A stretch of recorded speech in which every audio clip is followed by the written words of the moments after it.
Okay, welcome everybody. Hope you're doing well, and we're working on a mini for Dungeons and Dragons today.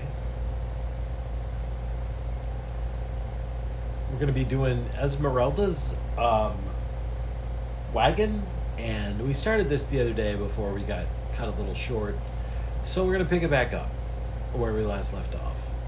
So join us, hopefully, for the next couple hours here as we paint through this wagon mini for Dungeons and Dragons. Okay. So, first off, my wet palette here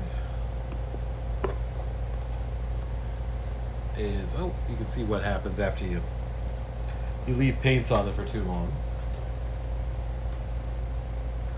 I'm just going to put the lid, excuse me, off to the side.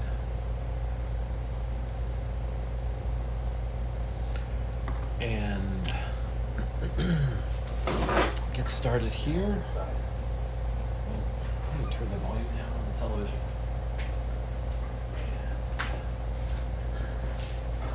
Get started here.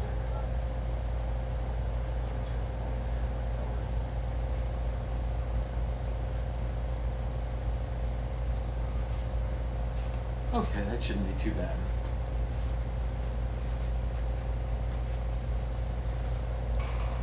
So here's the wagon that we're working on, and looks like we got it for the most part. I need to paint some of this, fold some of this stuff a little bit better here. So, some of the decorations. But, so I think I had owlbear brown, and I was also working with some minotaur hide, I think.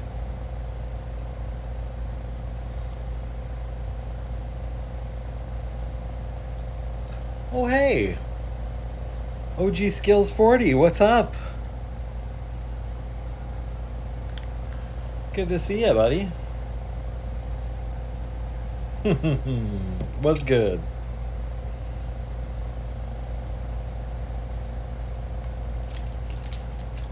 Okay. For this, yeah, I think I'm gonna go ahead and get some fresh water here. I'm gonna dip into the fresh water just to get the brush good and wet. Oh, Emerson. Hey, Emerson. Oh, sorry about that, bud. Sorry about that, man. Ah, good to see ya. I hope your weekend went well.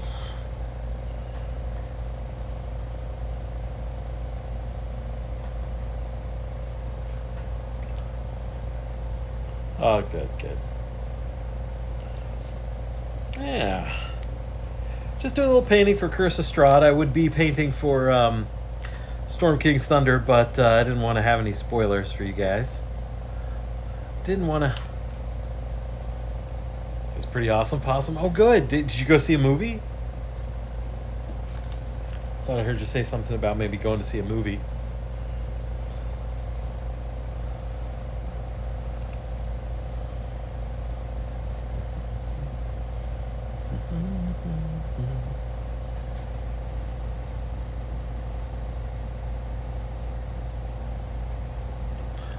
I'm just doing this little detail work for this Vistani carriage here. The Vistani are like gypsies that you run across in Curse of Strahd, and one of them will read your fortunes with like a set of Taroka cards. Okay.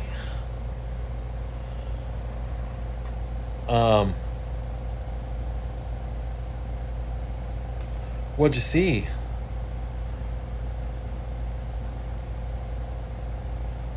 Seems like summer is the time to go see movies. Gosh, I just So nice to just go sit in an air conditioned room with a snack. Whoop. Ah, that was one of my favorite things to do on a hot summer's day is to go see a movie. Twister. Oh yes, I just watched that last night, the original one. Of course, I was playing video games while it was on.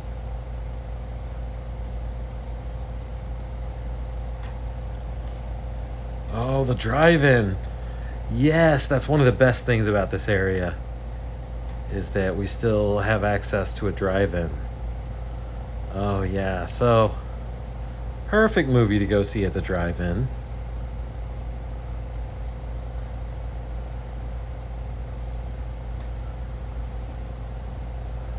Oh, I haven't been there for years.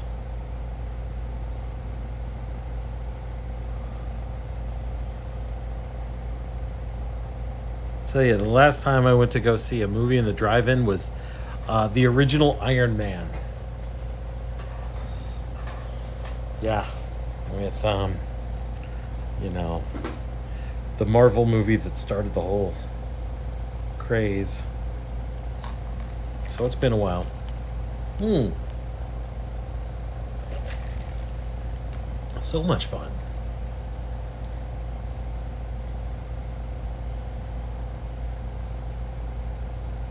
And you can stay for more than just one movie. I mean, I feel like once you're in,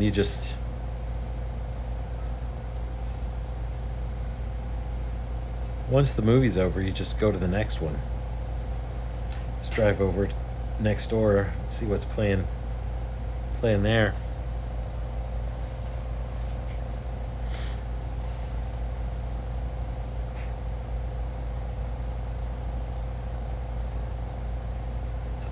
Yeah. So yeah, it is pretty cool, the Vistani and the tarot reading as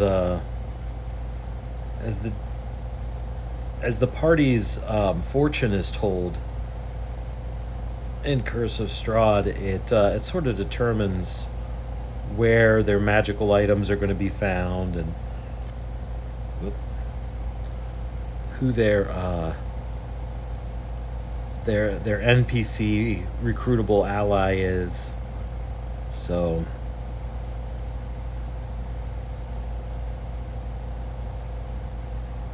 and it also tells where the party can find Count Strahd von Zurovich for their final battle. But the one the module that we're playing, Storm King's Thunder, is one of the highest rated next to Curse of Strahd. Curse of Strahd's, I think, the highest rated, best reviewed D&D module. But Storm Kings is really good. I've been having a good time with us playing that over the past several years now.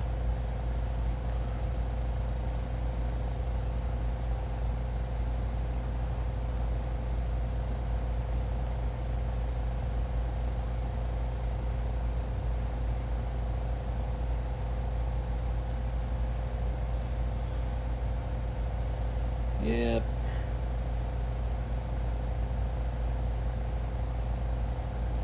Just having so much fun painting and playing games lately, watching movies. Well, I'm excited for the.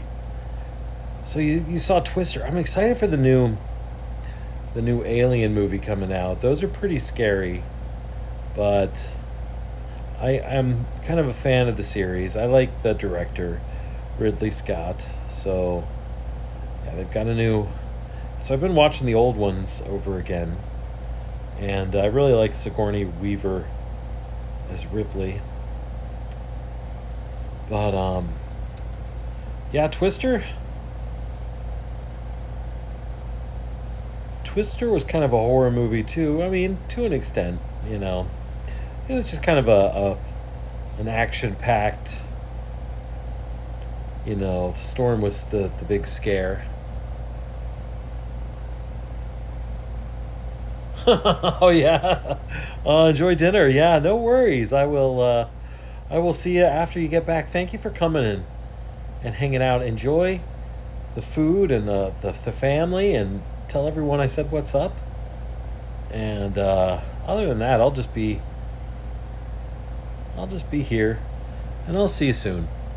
Enjoy dinner, and hopefully we'll see you for the next in game session here coming up.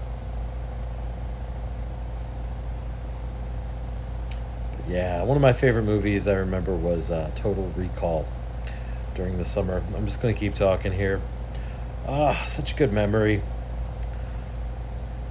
The original Total Recall with Arnold Schwarzenegger, and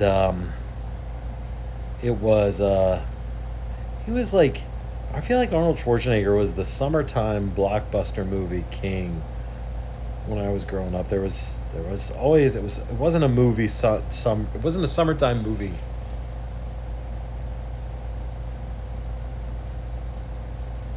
Oh yeah, no, I'm glad you stopped by.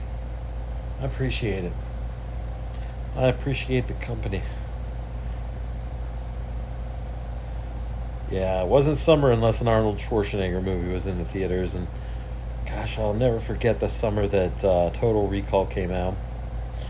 I had kind of a crush on Sharon Stone at the time, and she played his evil wife, and but she did such a great job.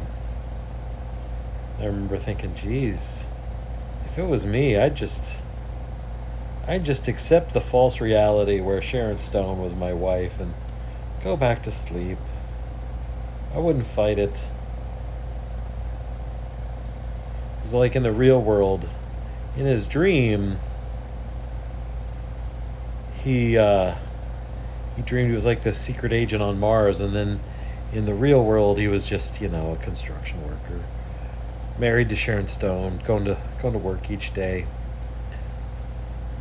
living in a nice apartment. But he wanted something more than that. So he went to a place called Recall, had his memories recalled. And it turned out he was actually a secret spy from the planet Mars. Good movie. One of my favorite sci-fi summer blockbusters back in the day.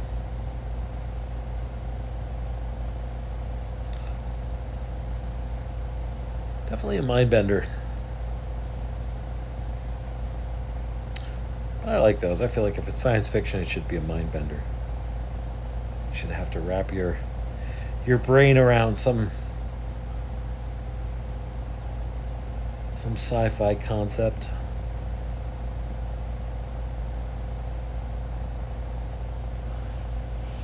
I'm anxious to see the new Wolverine movie coming out here.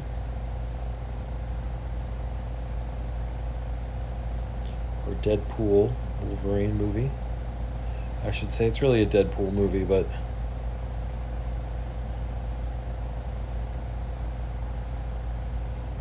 they said that it was over with Hugh Jackman as Wolverine, but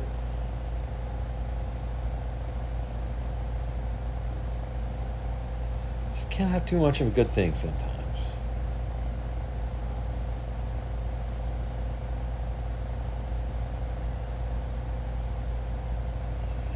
Guy's been Wolverine for going on 20 years now.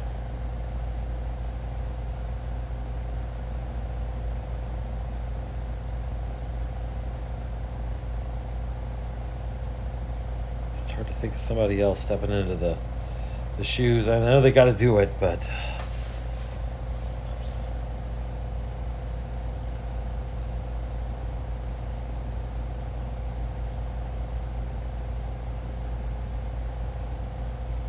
well, Emerson, it was good to have you here.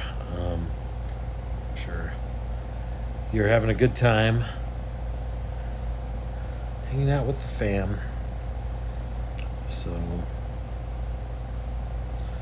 yeah, going to the drive-ins was just always such a good idea. And this time of year, especially around 9 o'clock, gets a little. They're actually, showing them a little earlier than they should be, but right around 8 o'clock it gets dark around this time of year. So that's perfect. Perfect.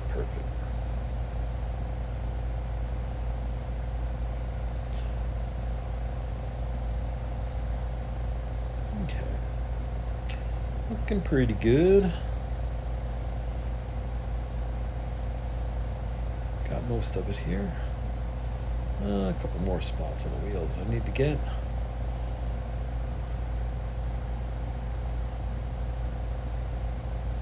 There we go.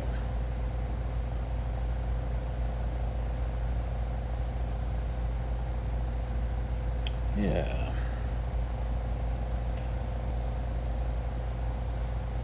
Just got to make sure you get all the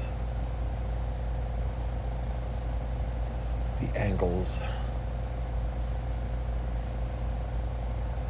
Come back and see it and realize you missed so much on your first pass. That's okay. That's what the second pass is for.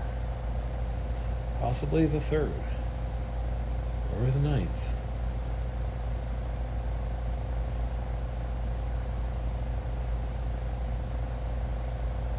Oop. Okay. Alrighty.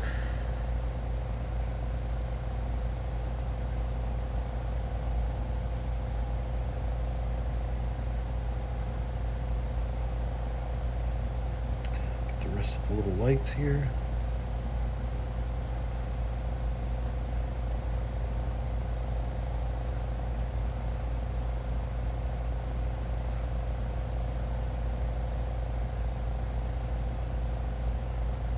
Yeah, okay.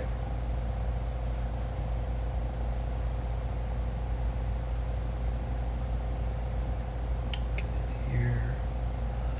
Get these little areas here. Almost got it.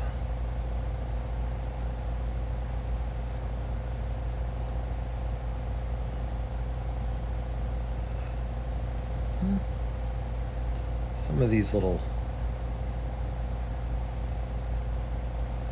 hard to reach places, you really need a long brush so that you can just, reach back in there and deliver some paint.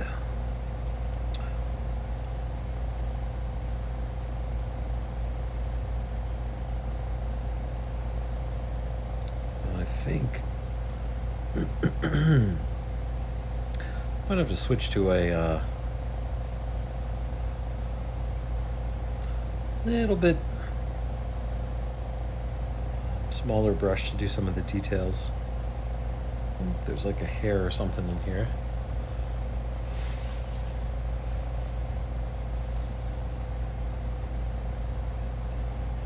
Maybe a little more water. Wouldn't hurt. It's a little thick.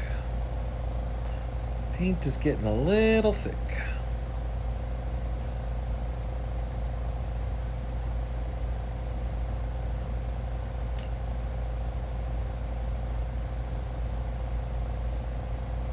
So yeah, looking forward to going to seeing the new Deadpool movie coming out.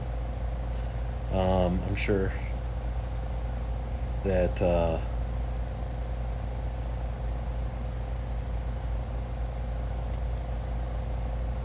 it'll be a worthwhile endeavor.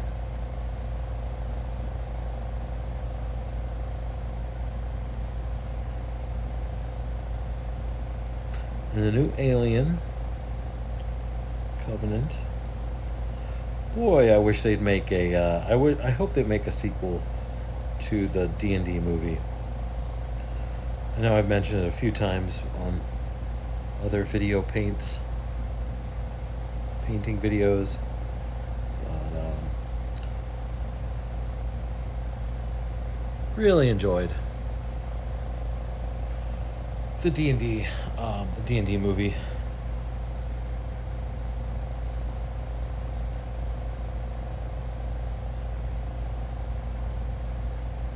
They have so many different ones that they could, base it on. I mean, they could do a sequel with all the different campaign settings. They could do a sequel based on Dragonlance. They could do, Dungeons and Dragons Castle Ravenloft. Whatever.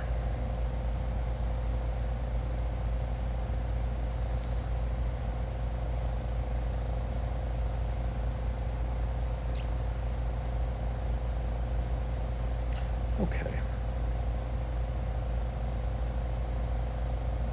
Looking pretty good. Okay, just a little more here in some of the hard to reach spots.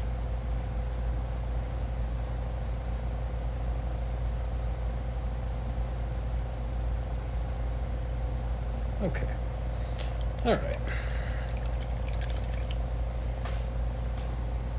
Now, I think with the top and the roof, I need maybe another coat. It's looking good, but I feel like it could really just be a little more solidified by one more coat, and then I'll put a wash on it.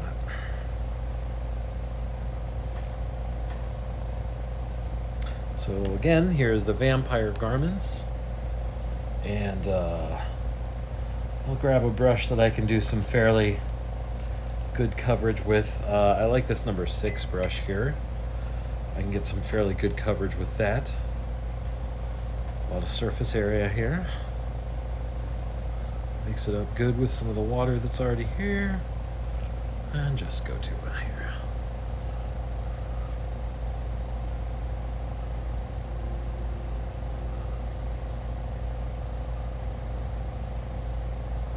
Sometimes you got to do more than one coat, especially if you're doing a base coat and you're not using an overly thickly pigmented paint, which this isn't.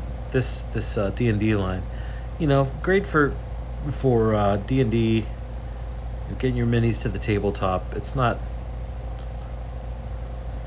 overly loaded with pigment, however, which is good and bad.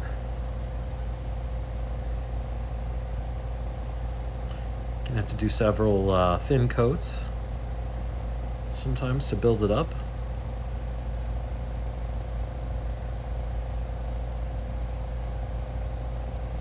Oh, this is nice. Best viewers, Key Ray Velgish, best viewers. I have no idea. I guess people are paying for Twitch viewers now. I'm not surprised. I shouldn't be surprised. Because you got, hundreds of people watching your channel. Somebody's gonna go, what's up? But that's not really what I'm all about. Like I said, it's like just coming here to do what I do. Do my thing. Have a good time. Chat with my peeps. Hopefully they show up. If not, catch them on the next time around. Of course, lately I've been playing through Baldur's Gate 3 with a good friend from real life, and we've just been having a great time going through together. Really glad that they're kind of getting out of their comfort zone a little bit with me on the playing on the internet, because I know wouldn't be their first choice of things to do, but they've been great about it, and we've been having a good time. So I'm glad. glad for that. Um, but I feel like it's tough because now I've got the fever. They said, you've got the fever for Baldur's Gate 3, and I do. Boy, I tell you what, I have the Baldur's Gate 3 fever. It is fun. So I started a playthrough on my own. Excuse me, as my own character.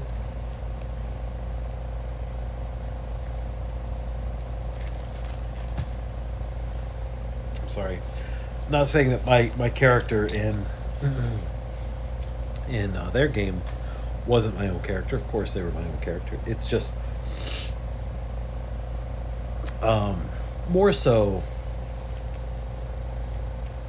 my own character in my own game, and they're a paladin, an Oath of Vengeance paladin, of course, because I feel like I always play paladin. I'm always playing paladin. So I'm an Oath of Vengeance paladin, and I just love it. Because there's always going to be things for a paladin to do in a really good D&D game. You know, there's probably going to be some devils or some undead or, you know, something like that. And of course, Baldur's Gate 3's got all that. So,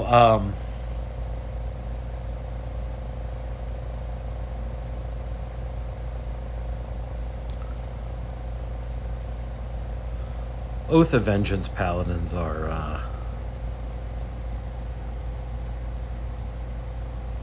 well, I like to think of my Oath of Vengeance paladin sort of like Ash in the Evil Dead series. Very no nonsense. Yeah. Kick it to the corner, bub. Don't come around here trying to peddle any of your devil deals. So I'm having a good time.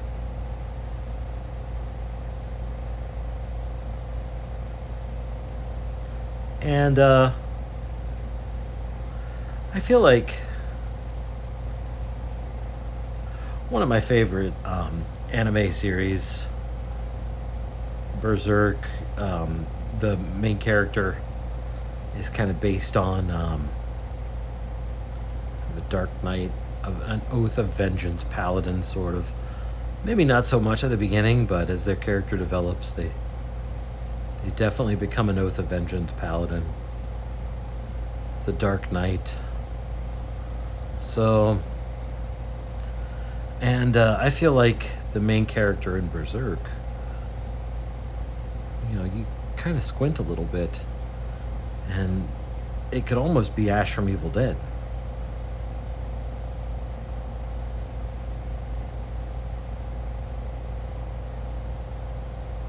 At least when I squint a little bit. That's what I see.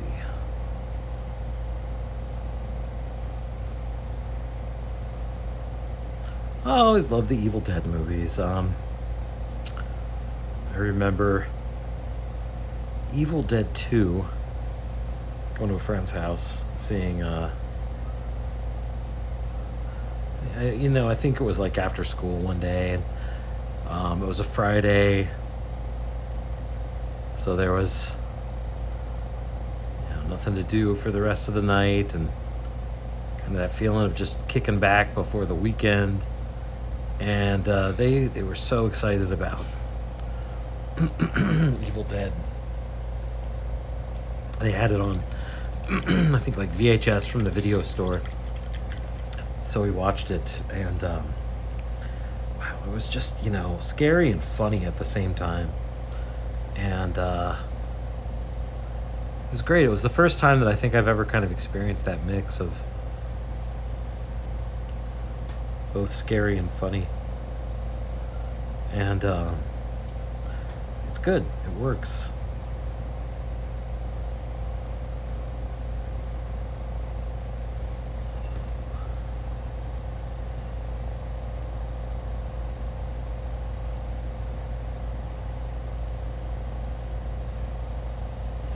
Scary can be a little oppressive too much. Like, just horror on its own can be a little oppressive.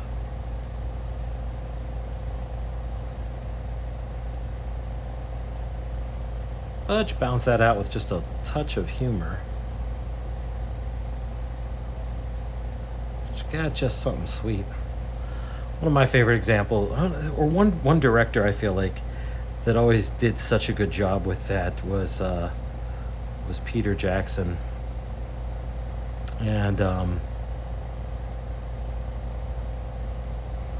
friend that I mentioned that I'm playing through Baldur's Gate with was really great for introducing me to Peter's work before he did, the Lord of the Rings, and a lot of his stuff was horror, but he did just such a good job of introducing the comedy as well.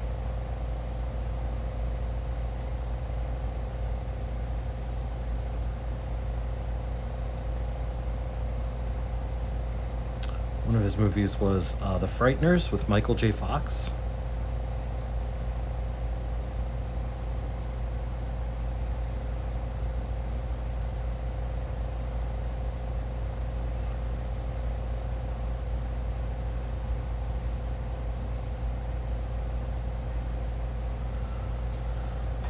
And I feel like some of my favorite scenes of his were some of my favorite horror movies that he's done with just the slightest touch of comedy. Bad Taste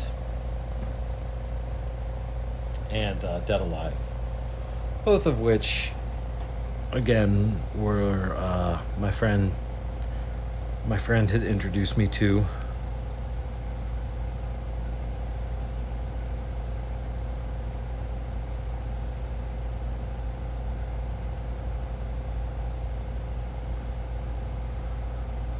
So if you like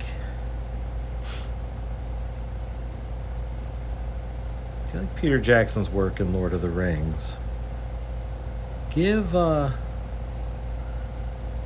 Taste and Dead Alive a watch.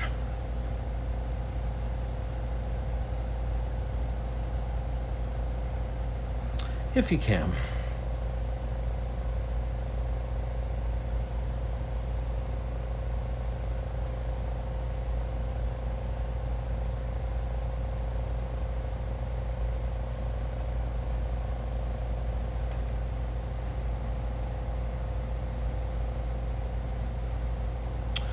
Bad Taste is about a group of extraterrestrials who come down, and they kind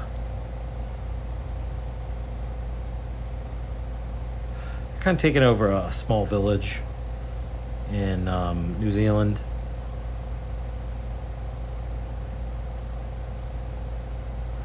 It's up to a group of the local boys to put an end to it all.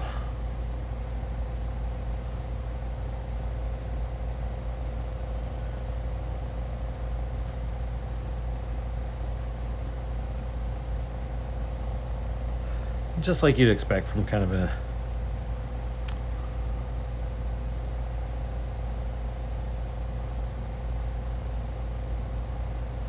an 80s monster flick. There's lots of good tropes, lots of good moments, but one of my favorites was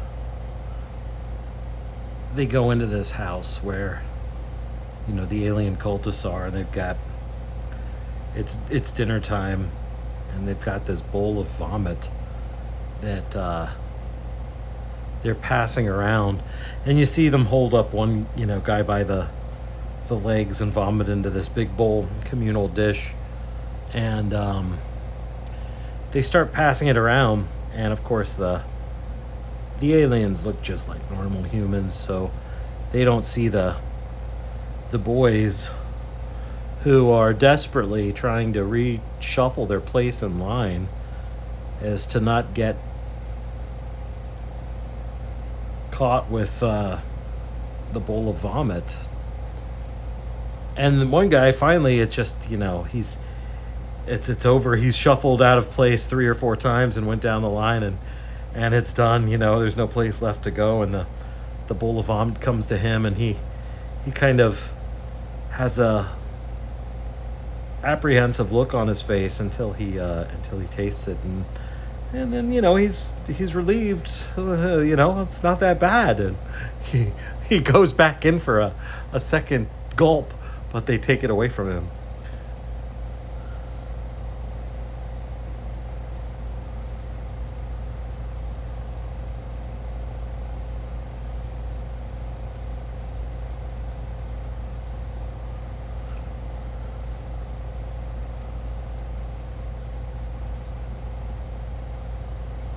Like I said, just a little bit of humor.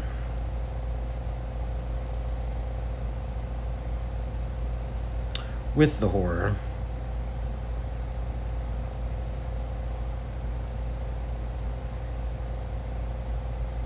Makes it much more enjoyable, at least in my opinion. And yeah, like some of my favorite things ever have just been a brilliant mixture of humor and horror. So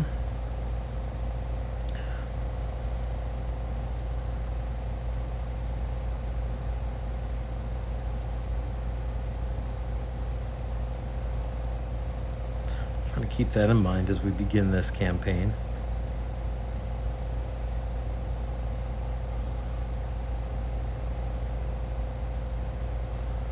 Okay.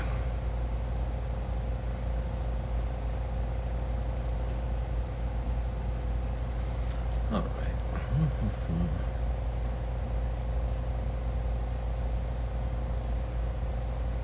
Looking pretty good. Almost set with the base coat, I believe. Oh.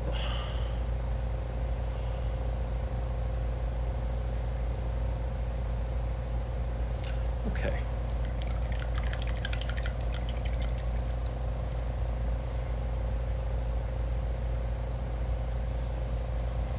All right, next up I'm gonna start working on some of these lighter trims here. These raised.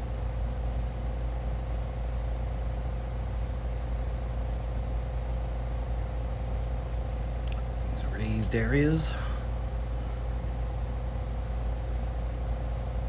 Yeah.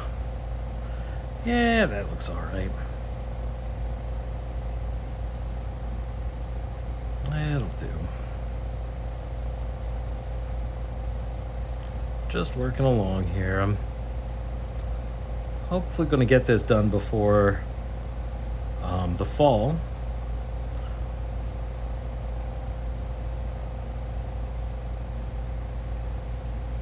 When I'm hoping to have this campaign kind of go in full swing.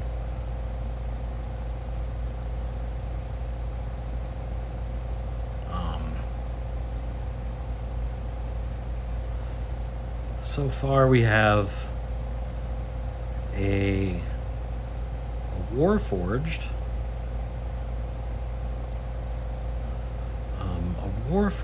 Artificer, as well as a Druid and a Bard. And they'll just, it's kind of the first time this group has ever played together, but they'll come from different places. They're all kind of friends from different places, so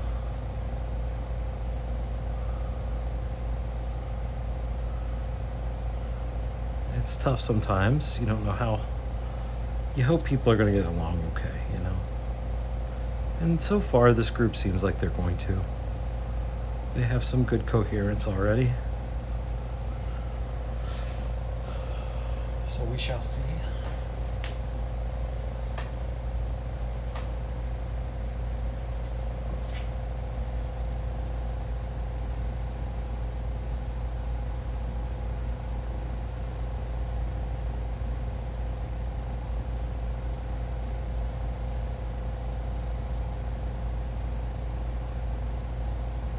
I'm just going to keep painting this here, this color, and then at some point I can come in and make it like a gold filigree or something like that on the very top. But we'll see. I think this is okay for now.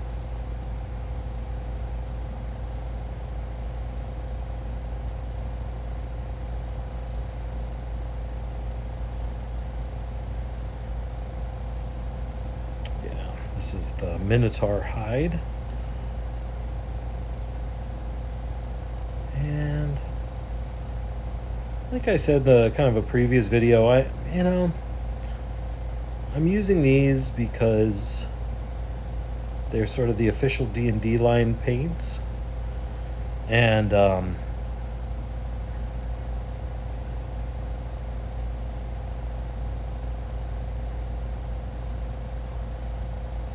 not saying I'm putting myself to the challenge of using them, but I think it is sort of a this is what we could do with paints in a mini.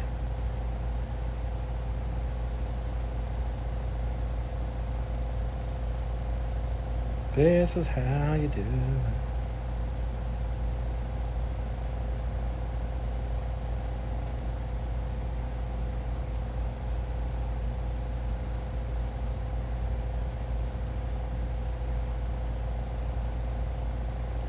Okay.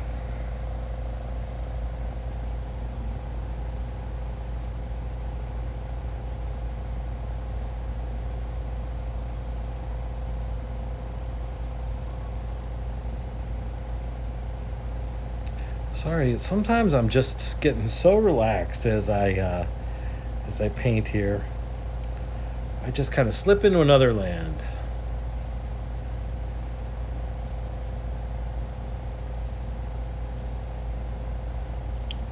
It's very relaxing. Almost therapeutic, you could say. Just painting away here.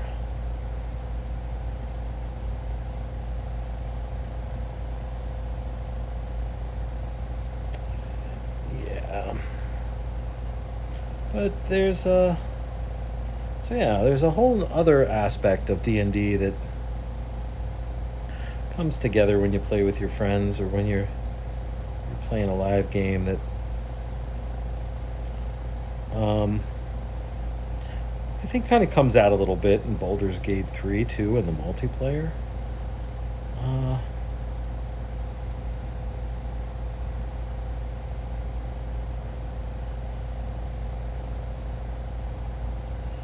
I don't know.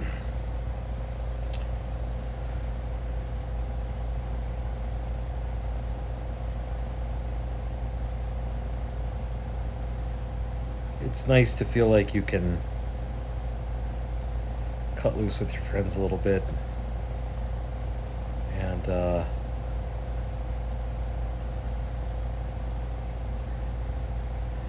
act your character out a little bit when you're role playing with your friends, and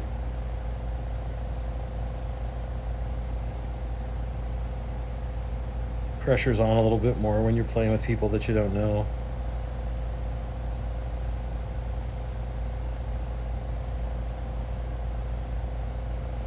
But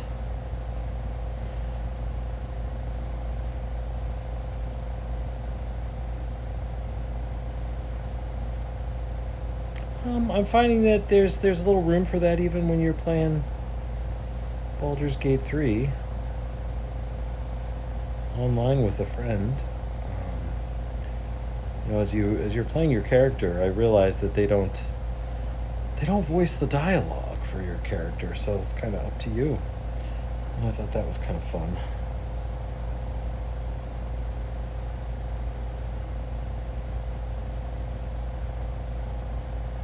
Kind of read the character's lines in voice while I'm playing with my buddy.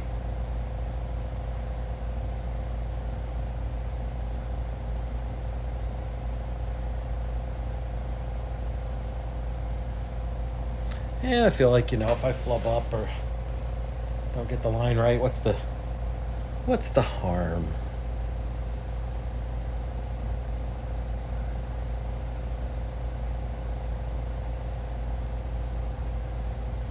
Just have something to laugh about.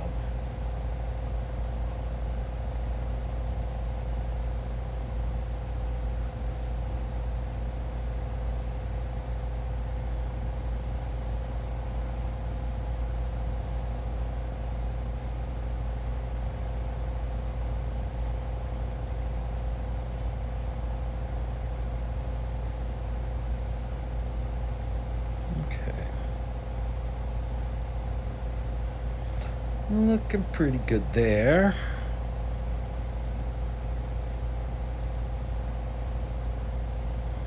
Let's continue on these parts here.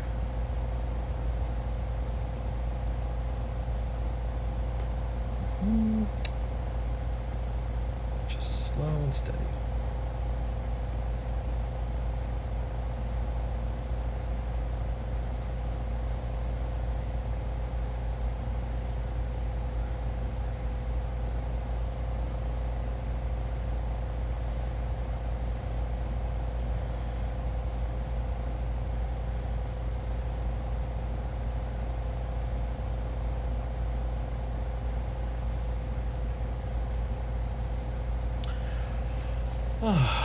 Just keep at it here. Okay, you can see on this side there's a lot of railing work to be done.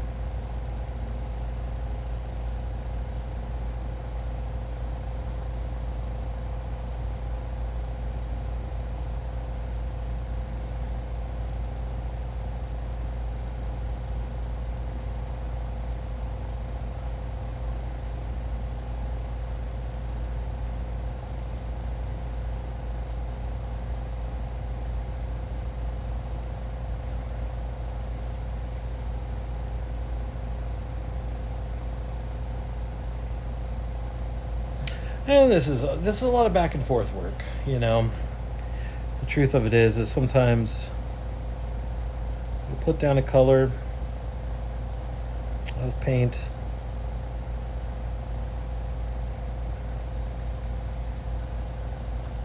and you might accidentally work over top of it a little bit.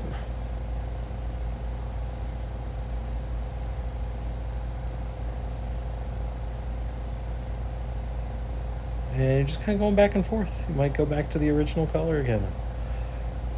Work it again.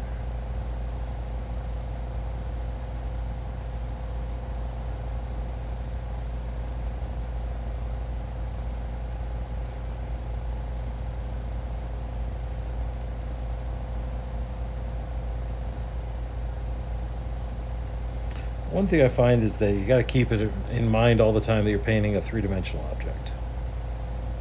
If you paint just the front of it, you're not done.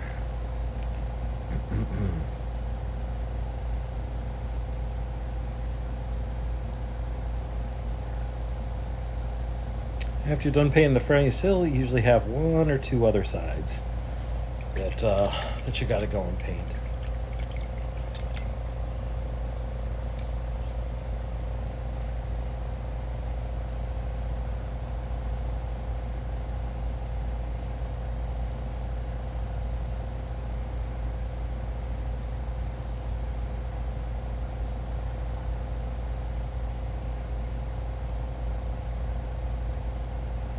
But as long as you're remembering that you're painting a 3D object,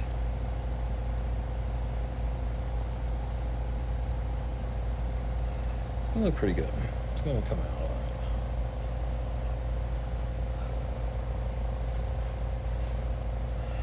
I think I need a little bit more of this Minotaur hide. It's lighter brown, so I'm going to shake this up for a few minutes.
Just keep on working here.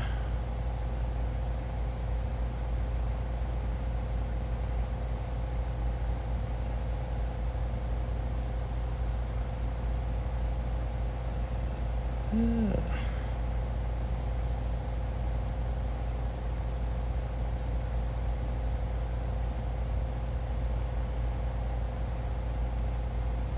So these D&D these D&D paints are made by the Army Painter, and if you find yourself liking the way that these paints work, then it's kind of easy to recommend the Army Painters line as a good first full line of paints to pick up as you get into the hobby. There's a lot of good lines of paints out there. There's Reaper and Vallejo, Citadel. And Citadel is primarily considered for Warhammer, but they do make, a really good line of paints. There's no reason you can't use them for D&D minis as well.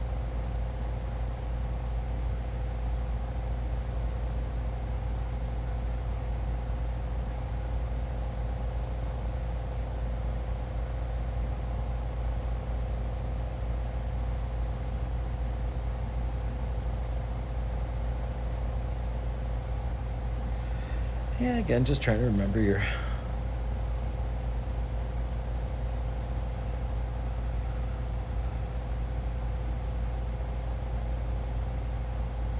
working your way around an object that's three-dimensional. So get all the sides if you can.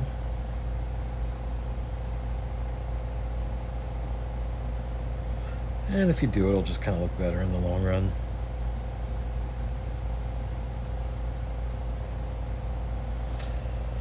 Okay.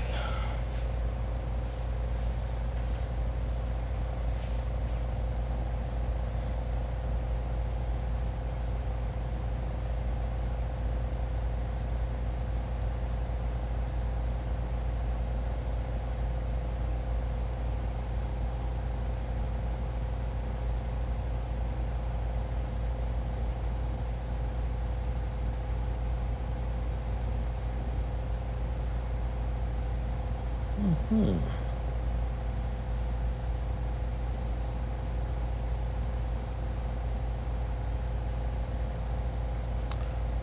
Forget about the little details here.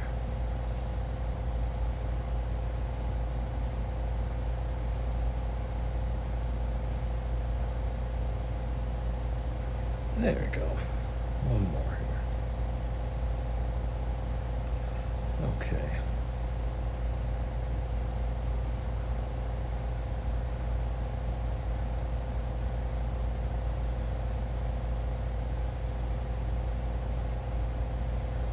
Okay. Looks like some more in here.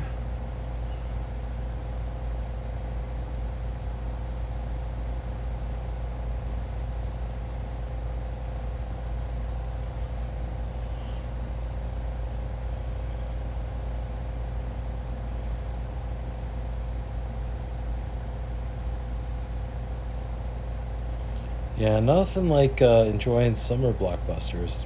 But again, seemed like when I was growing up, Arnold Schwarzenegger was the king of the summer blockbuster. Um, Another fantastic memory was Terminator 2. So when the first Terminator came out, it was kind of a cult classic. It wasn't really a blockbuster, but there was lots of people going to see it, and it was scary.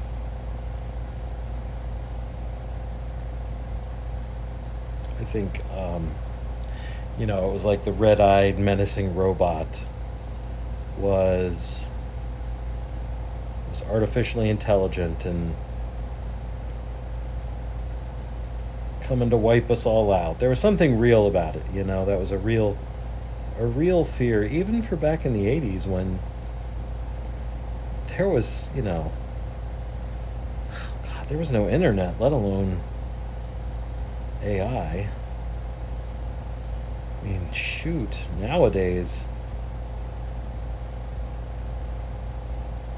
it's like, please, Chat GPT, don't kill me, but I need some help with my college paper.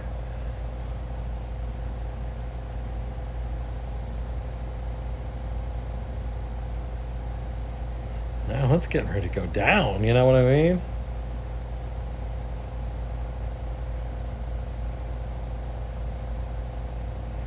So the Terminator movies were,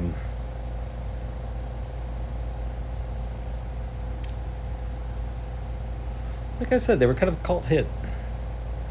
I remember, adults that I knew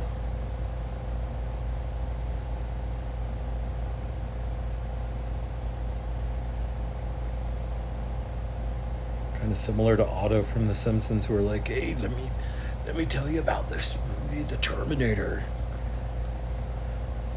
dude."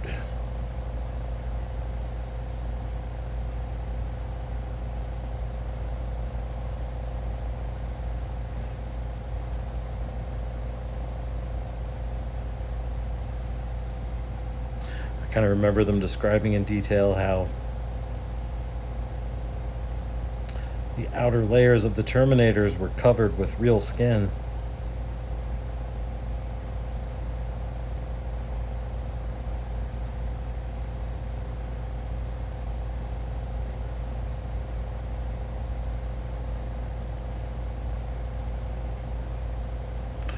Which made them really hard to tell apart.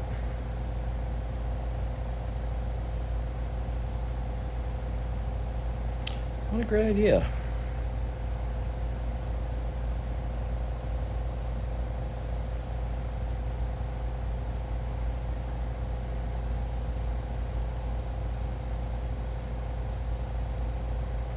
Again, that was the 80s, but these days it doesn't seem too far-fetched.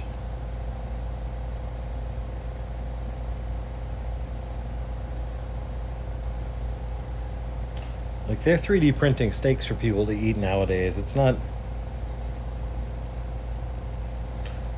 too far off that someone's gonna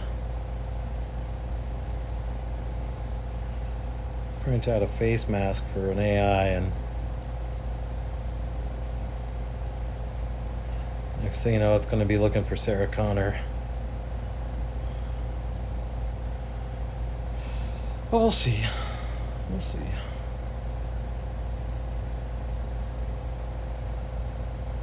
Not even the very wise know-all lens.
Okay.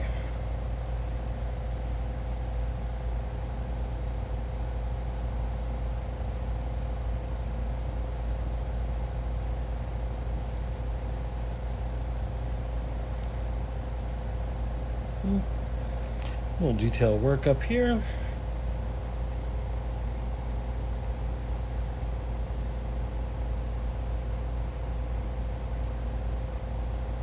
And then I gotta say, it's getting a little warm in here.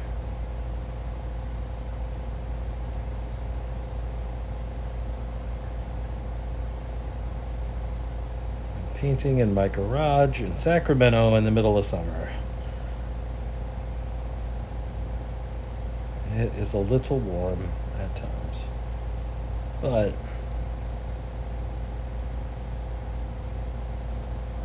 I have a little mini heater that I can, or a little mini AC that I can hook up in here.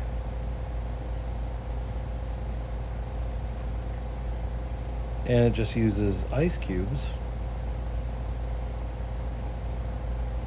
from the fridge. So I'm gonna go grab some of those when I'm done here. And we're getting pretty close. Just a couple more things. I think the wagon wheels, the outsides, we'll see here. I'm gonna follow the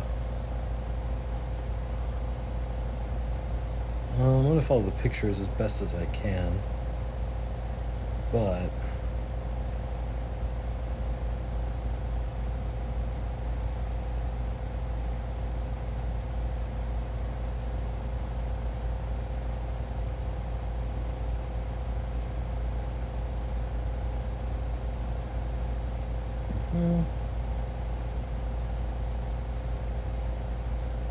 okay.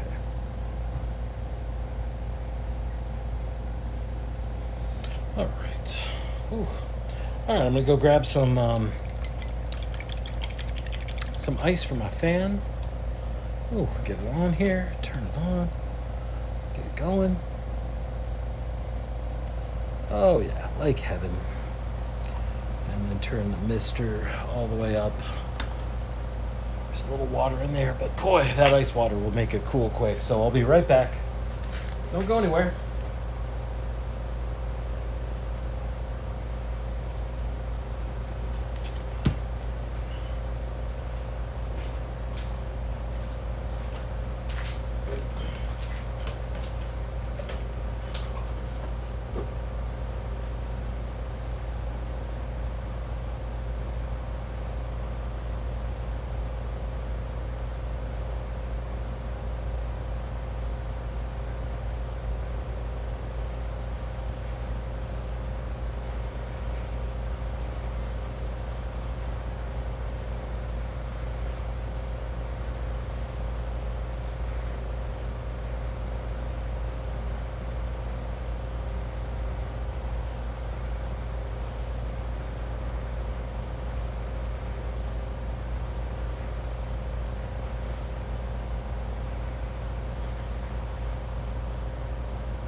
There we go.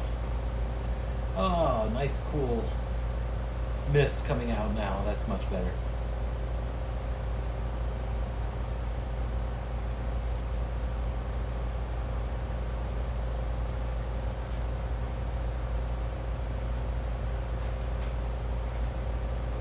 Okay. Now, I normally would not use the D&D series, the metals, but I'm going to for this, and I'm gonna use some kind of silver dragon. Looks to be the color. Like I said, I'm just trying to use these use these D&D lines. So I'm going to shake up this D&D Silver Dragon, and that's what I'm going to use for just a couple things here. There's a couple metal parts right here and here. I think there's a couple metal parts right here and here. And then this pipe is metal, and then these chains are metal as well.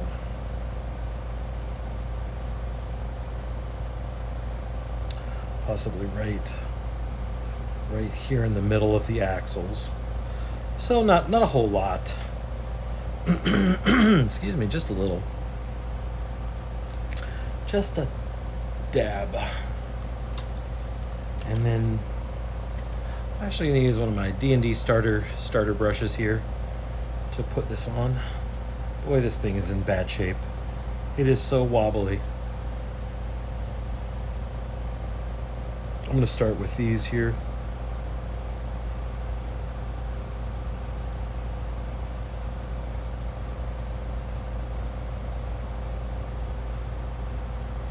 And it got a little overzealous there with some of the silver. It happens.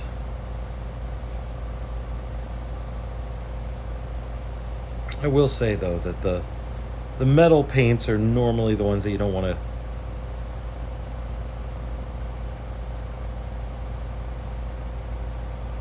lose control with, because they have like these little flakes that get everywhere.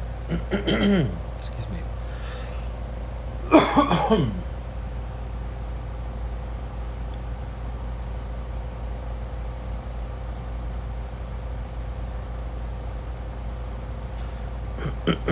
Just paint this whole pipe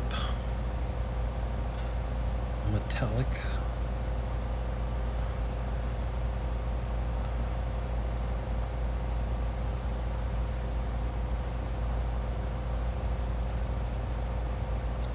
Just try to get as much coverage as you can.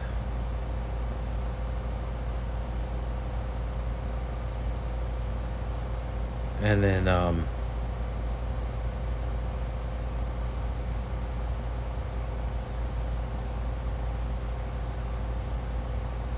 after you're all done with the metals, I usually do a black wash.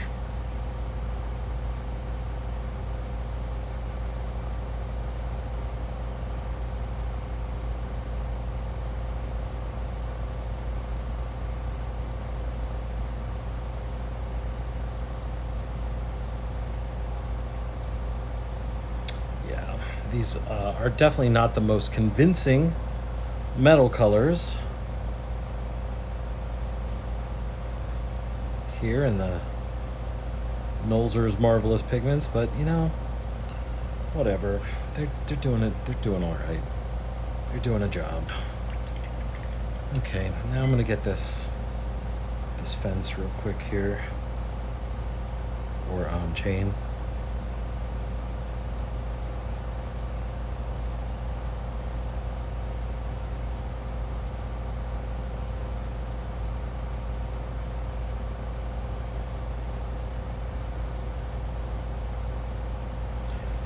And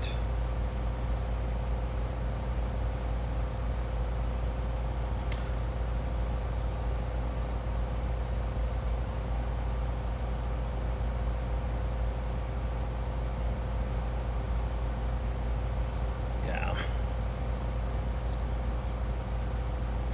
a lot of other good metal colors out there that definitely going to be probably a little more worth your time and energy to use, but so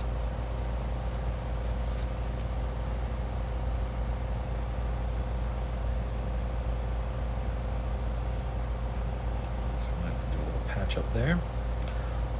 But these work in a pinch. These work for this application.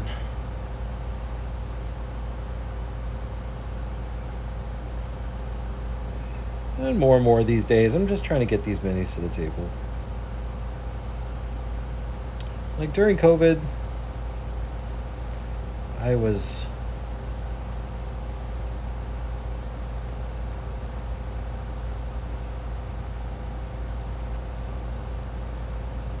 a little bit more invested in taking the time to paint these like they were going in the Metropolitan Museum of Art, but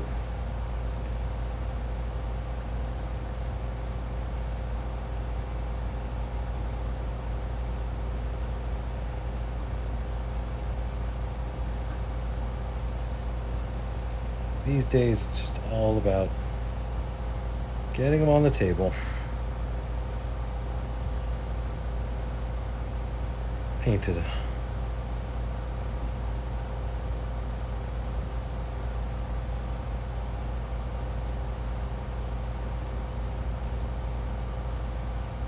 And if they can look good, that's a bonus in my book. Okay.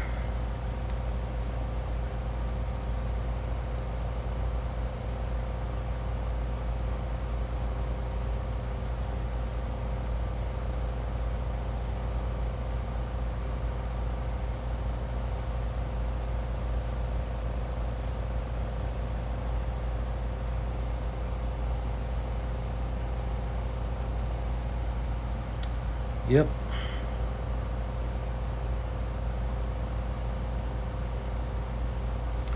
Uh-huh.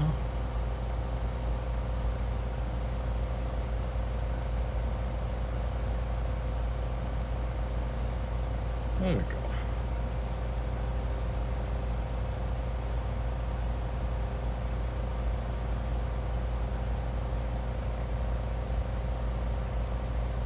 All right, such a nice group of friends. They're trying to make sure I got somebody here to keep me company while I'm painting.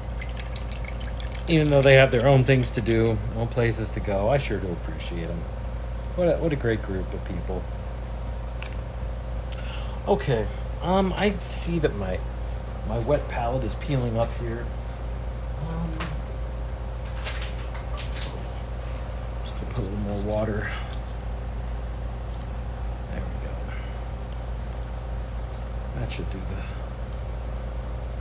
the trick, hopefully.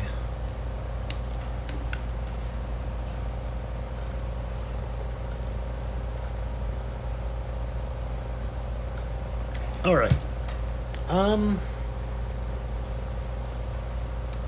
think I want like a really deep gray. I think almost this lich skin. I have a wraith black and an abyssal black. I'm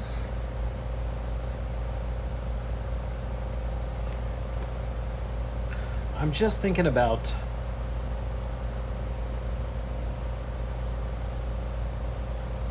how to do the windows, and I think I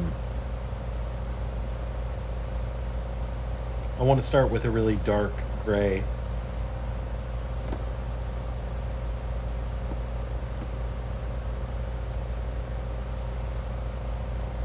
I think my lich skin or my wraith black, possibly dungeon stone. Okay, yeah. Okay, let's go dungeon stone. I'm gonna do the windows a really dark color, and then, you know, I'll do a light reflection, I think.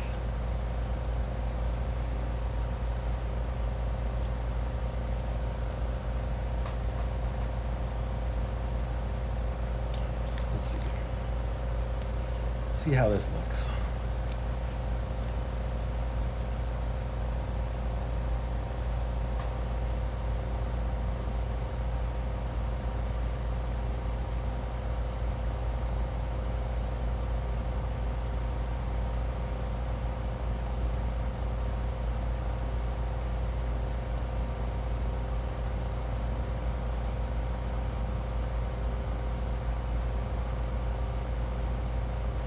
Okay.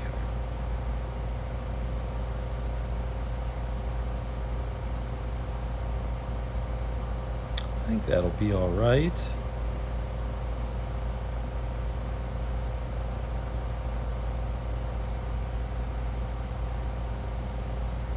Yeah, that should work.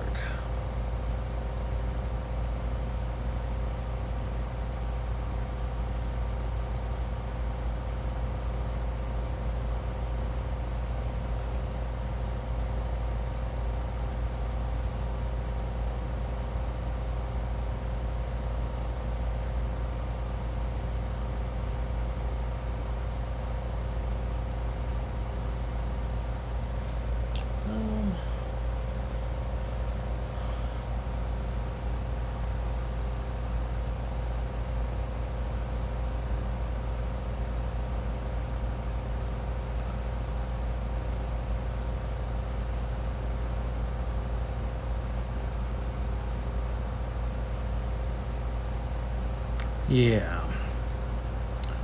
And I'm just trying to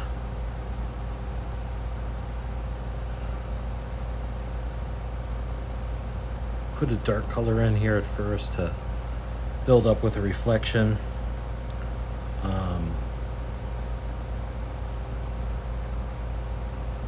We'll see how it works, you know?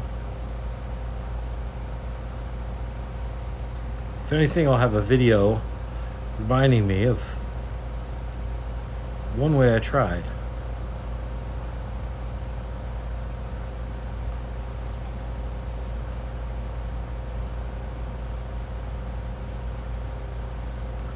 Yeah, we'll see here.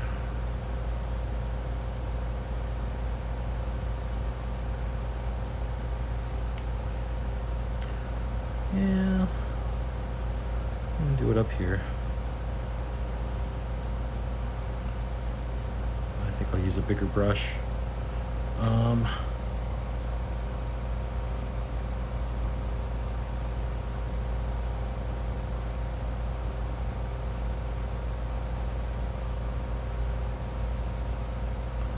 Okay.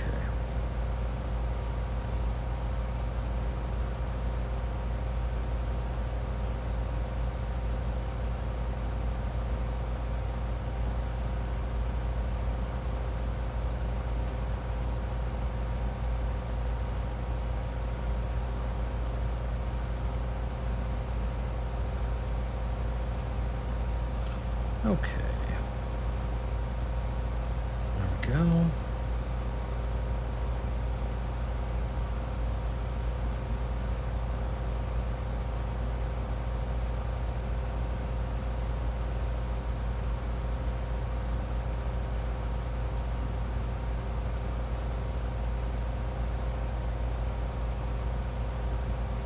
Just check the chat real quick. Okay, nothing going on in the chat. That's good. All right. No questions to answer. That's all right.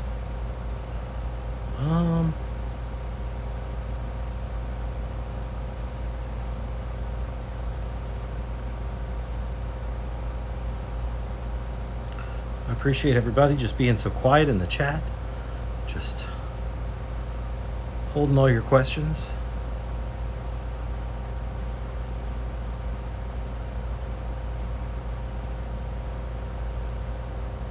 Just let me paint. That's awesome. I'm so grateful. I really am. Not being facetious here. I'm so glad that I get the chance to do this, and then I'll do my best to keep up the banter, but at the same time, sometimes I just kind of drift away into the bliss of painting minis.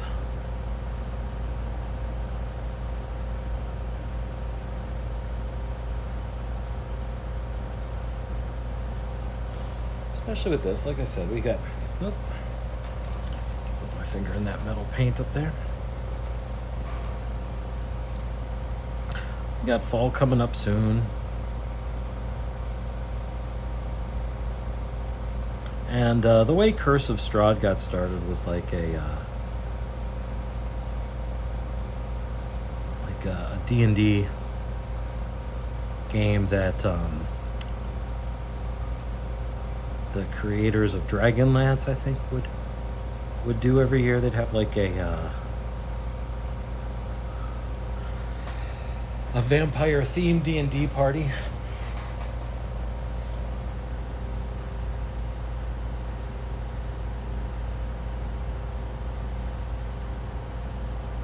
It got to be so popular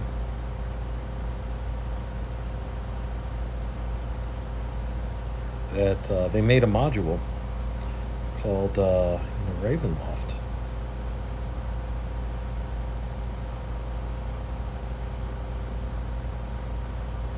It's a little weird. Like, you wouldn't think that Dungeons and Dragons and like Gothic horror mix so well, but boy, they sure do. And like I was talking about earlier, I feel like if you add in that extra element of humor, just a touch,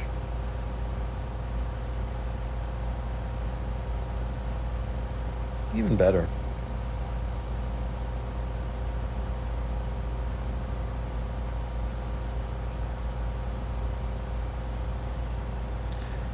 Just kind of throw in a little of that Evil Dead style, early Peter Jackson horror comedy, and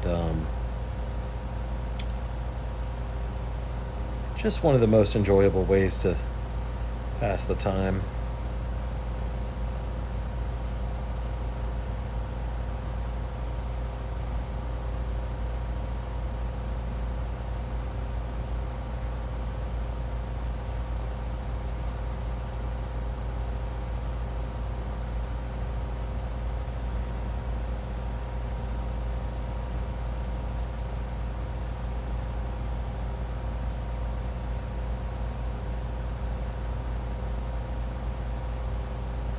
Okay.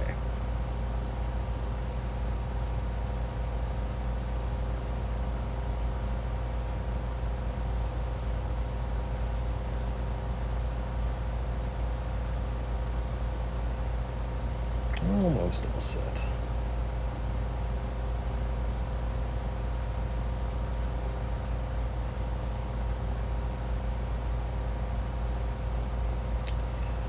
Okay.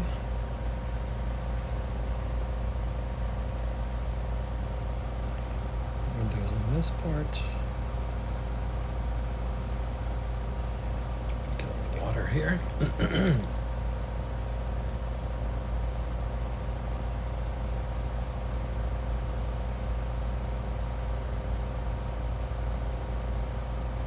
Now, just because nobody's talking in the chat doesn't mean that I'm not able to see it and not able to respond to it.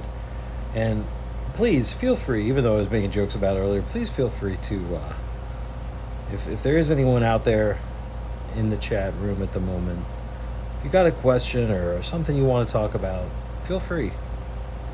You know what I'm saying? If you're there.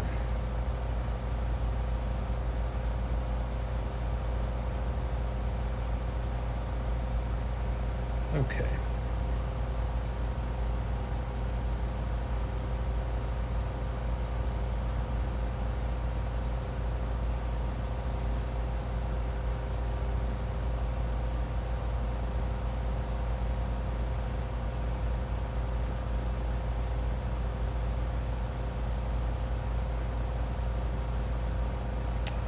All right.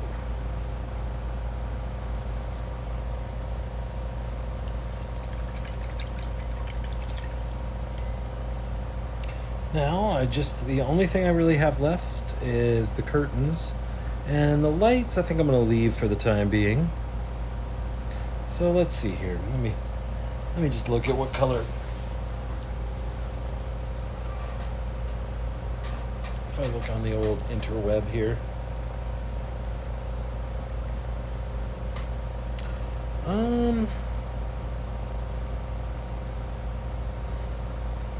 Those curtains look pretty red to me. We'll see.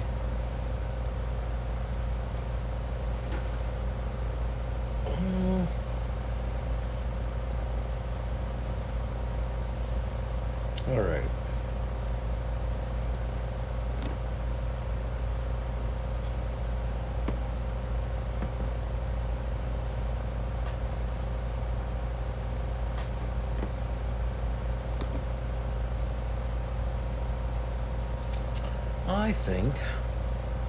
I feel like got this purple worm here.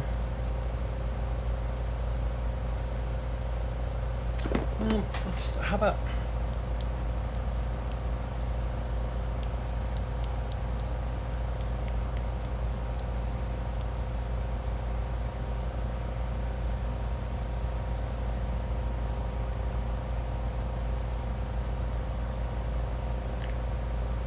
some cobalt red?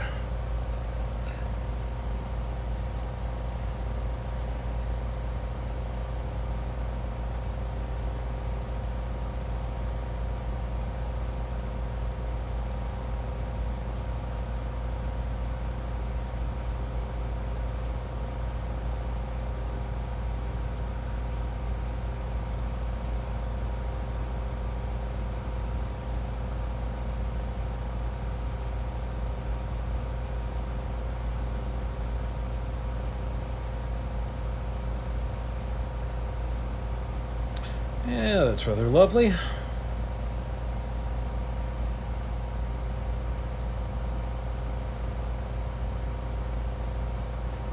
Kobolds are, of course, small dragon worshipping cultists. They're born as tiny dragons, and I guess they sort of believe, like, if they worship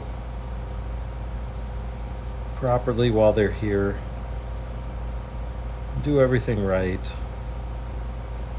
when they are reborn again, they'll be reborn as a dragon. This leads to kobolds being rather eager to die sometimes. Just ready to hang it up.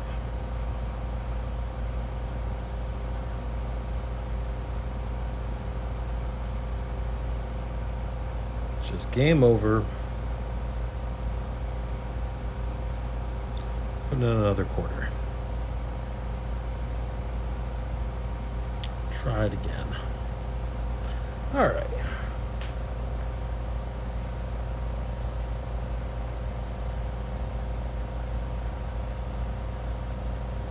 Yeah. Okay, that was the last. Time for the wash, I believe. Oh, there was, I guess,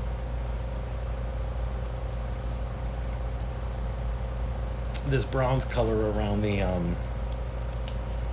tires.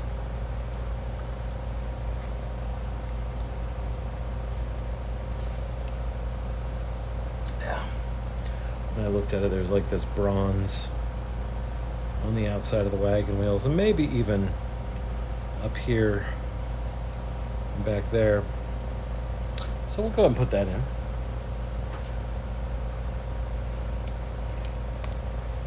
Real quick.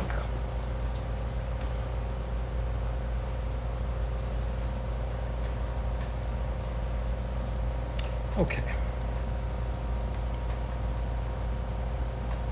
And there we are.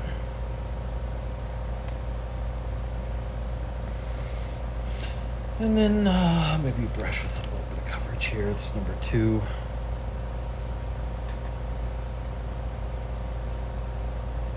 Good for covering what ails you.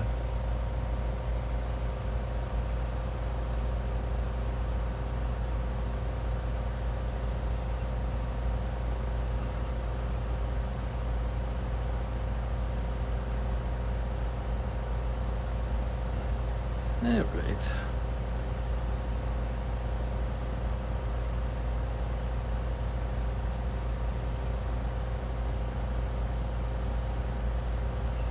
All right. Paint me mama like a wagon wheel.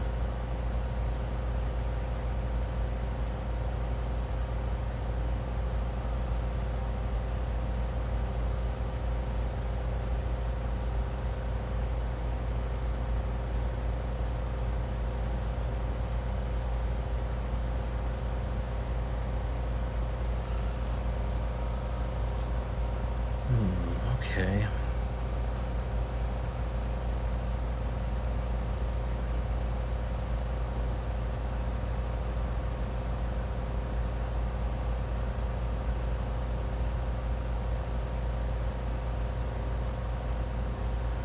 And then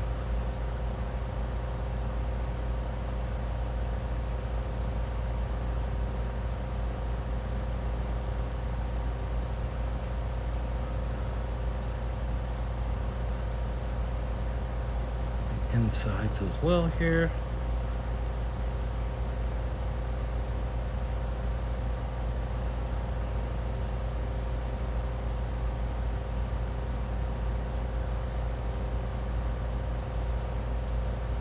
I said we were ready for the wash, but I lied.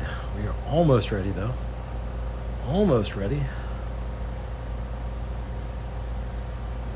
I'm really feeling unstable here because I need to have like 2 points of contact. Much better. Much better. Feeling much more steady. Just put these 2 fingers together.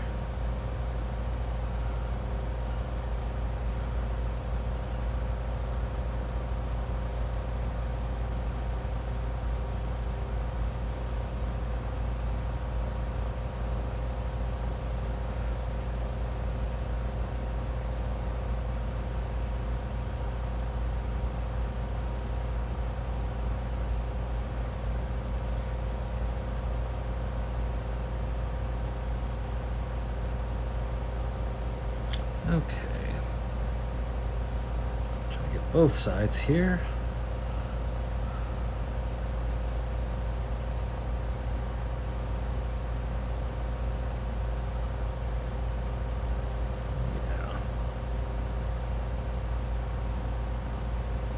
I don't know. Sometimes it's like tempting to use every color that you have, but I'm finding more and more that miniatures really kind of look good if you just kind of stick to a 3 to 5 to 7 color scheme. Find different ways to use it.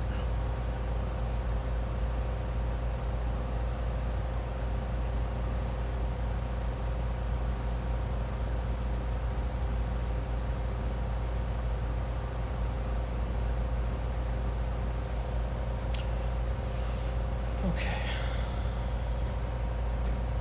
Need a little more here. Need a bit more.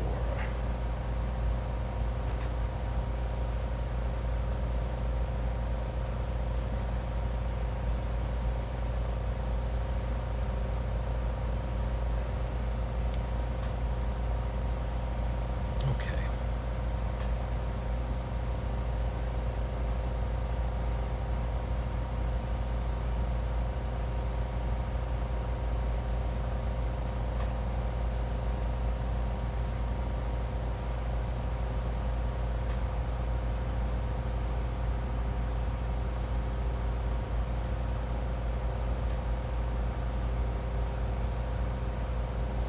Okay. Across the top here.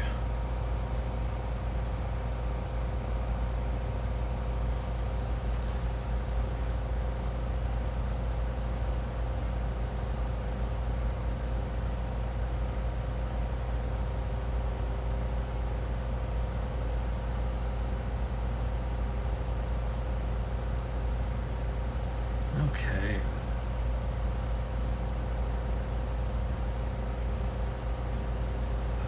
Yeah, this bronze is having a tough time covering the pigment in the vampire garment's red. It's just a much weaker pigment overall. So this is kind of problems that you run into sometimes when you're painting.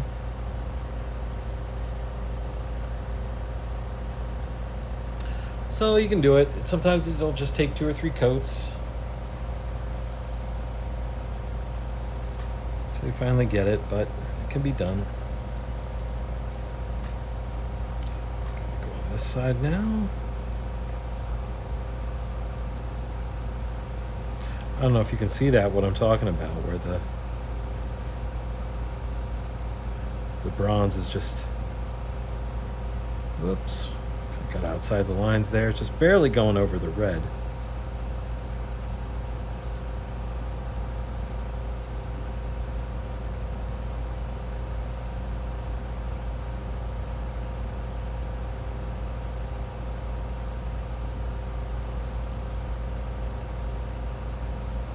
Just not really able to cover very well. Oop.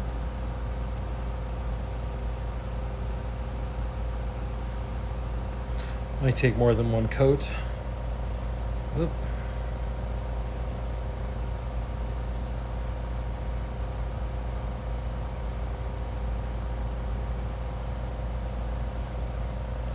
All right.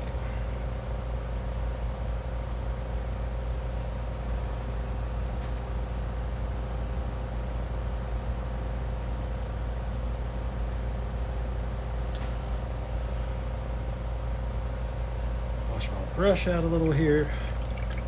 Give it a second. Maybe actually use a little soap on it, because those paints, those metallic paints they're hard on your brushes. They really are. I was looking at some of my brushes when I first tuned in when Emerson was here, and I saw that I left some metallic paint on some of them, and it's just so hard on them.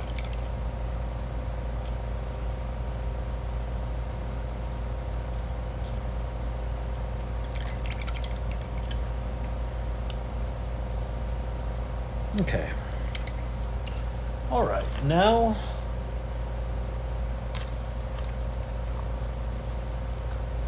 I have some brown wash. I have red wash, flesh wash, and brown wash. And I think I'm going to use the flesh wash, which is a little bit more of a pinkish red on the top. We'll see how it looks.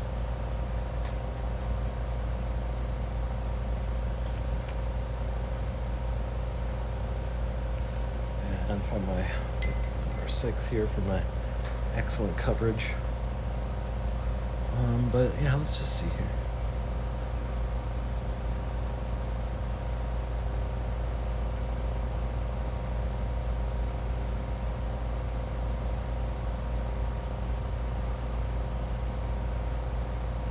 Yeah, you're just trying to get in there, get into the cracks and crevices and kind of define the details again.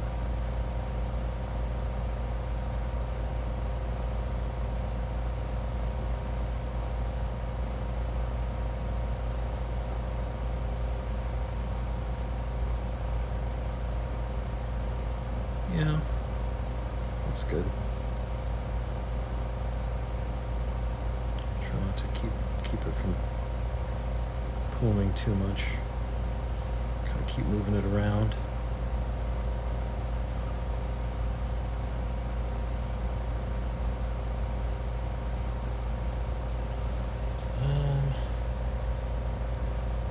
But yeah.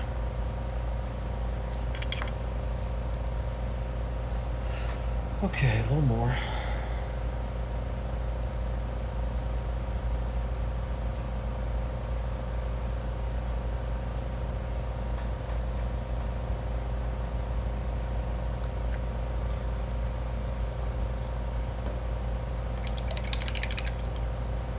Gotta kind of keep your brush washed. You want a little moisture on your brush. You want to have just a little bit of water because it helps it to flow.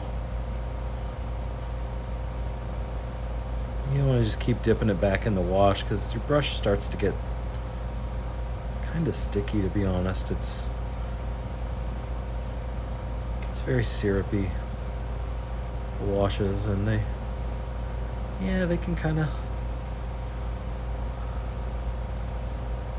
be a trick, but they make your minis look really good. Skill in a pot, they call it.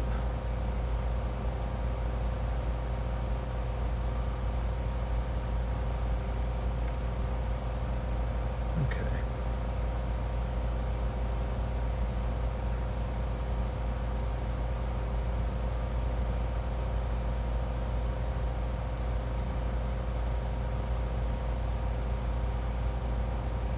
Yeah, you don't want to darken it up too much, but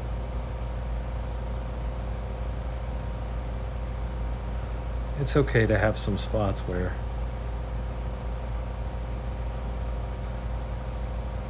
it's darker. It's okay.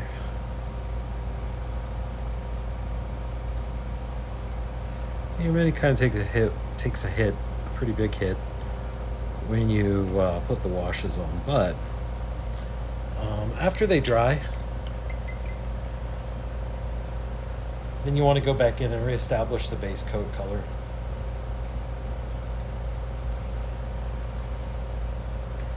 Okay. Now for the brown wash.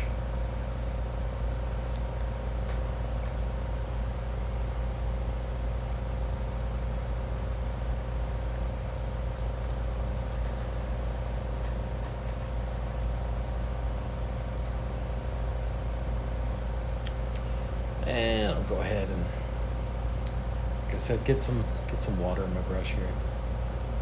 I want to have some water on it so that I can really move it around. Okay.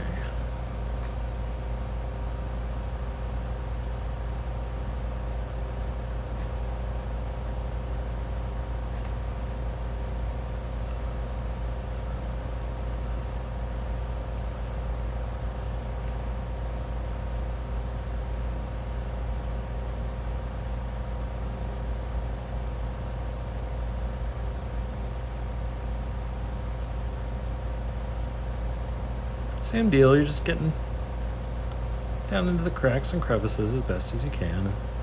Try not to let it pool up too much.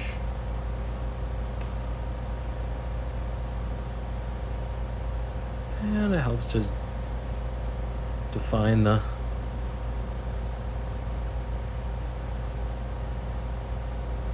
recesses for you.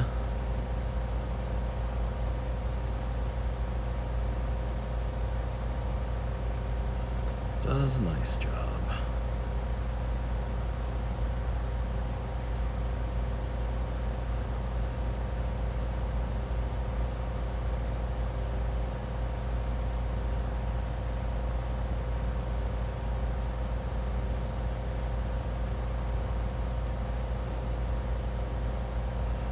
And the sides here.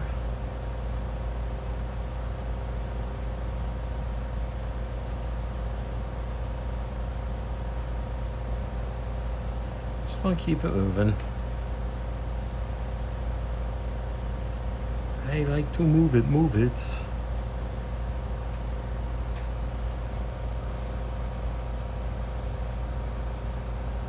Sometimes it's easy to kind of come back in before the paint's dried, and then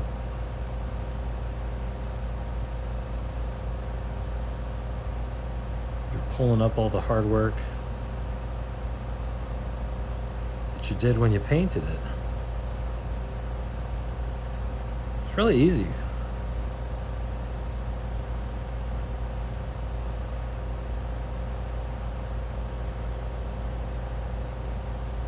Why, yes, I'm talking from experience.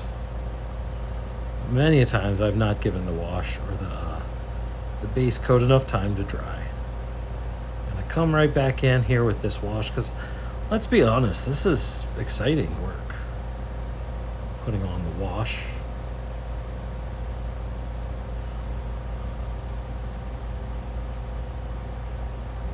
This is exciting, it's fun. It's easy to get too carried away. Jump the gun on it.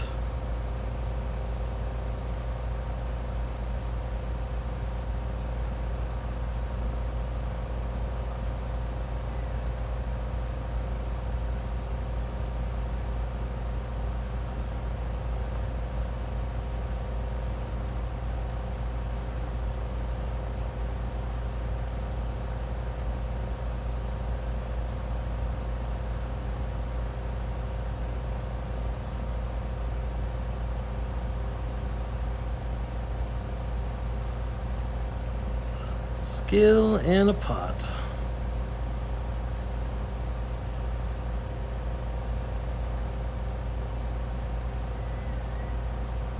Just paint it down into all the nooks and crannies, and boy, looks so much better than just your paint job alone.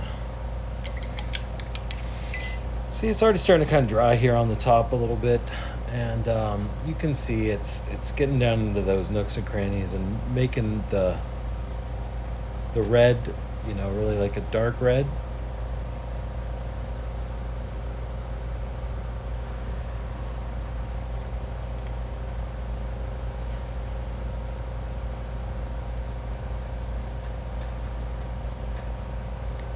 A little bit more brown wash.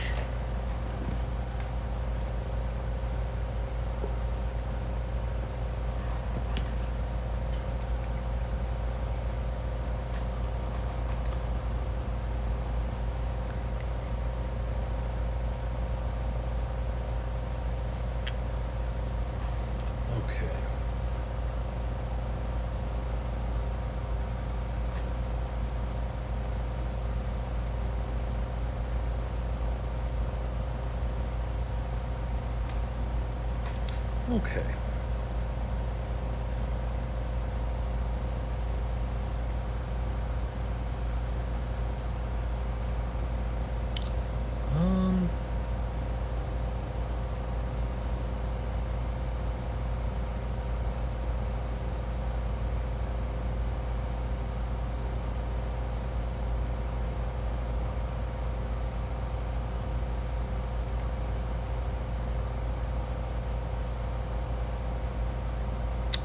apparently I did not get the windows on the other side as well as I should have. In fact, I didn't get them at all.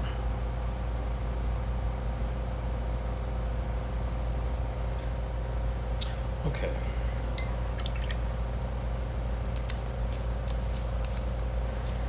Let me remedy that.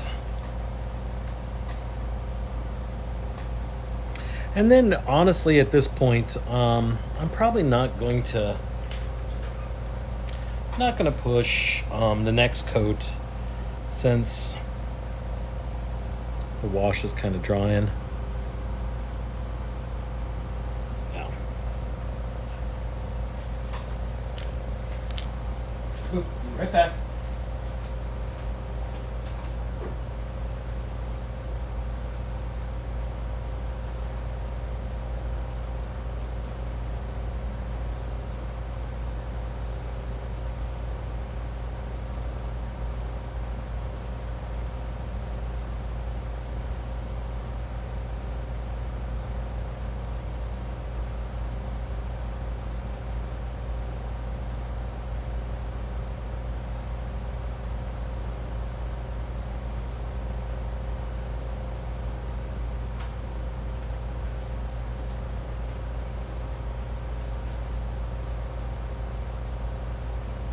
Okay.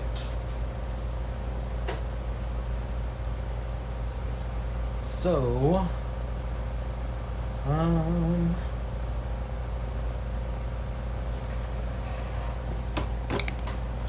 right, just tidy this up a little bit more here.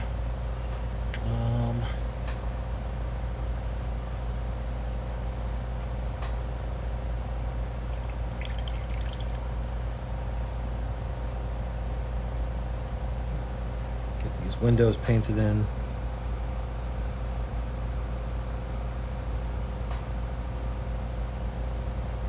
There we go. Big drop of water just landed in the paint.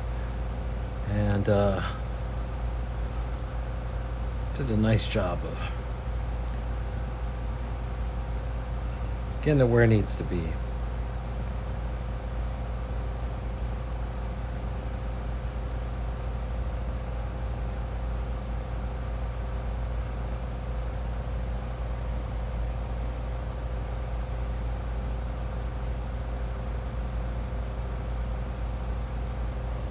Okay. All right.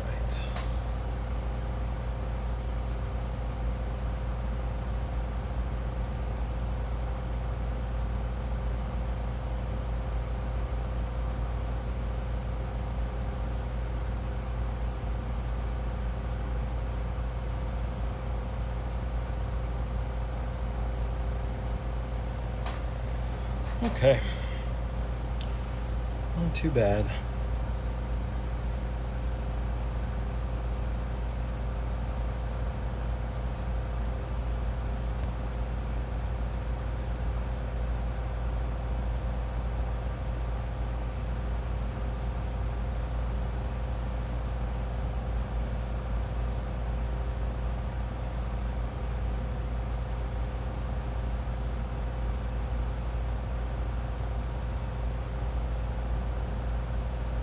All right.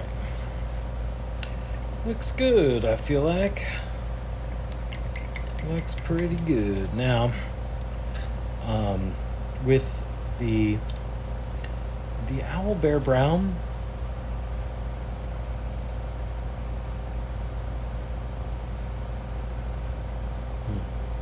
yeah, I'm gonna have to bring some of these colors up just a little bit, because they they certainly took a beating in the wash. But I think one of the first things I'm going to do, excuse me, is go back to this bronze again.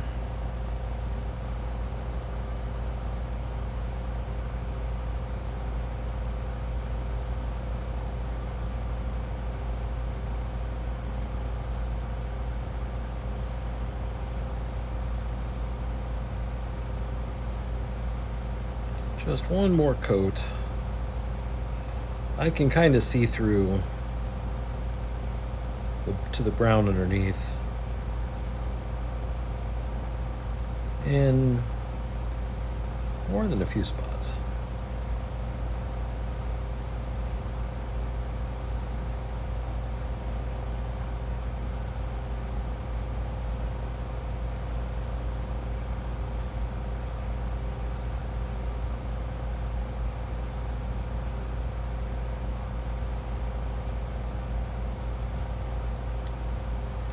I'm just going to touch this up.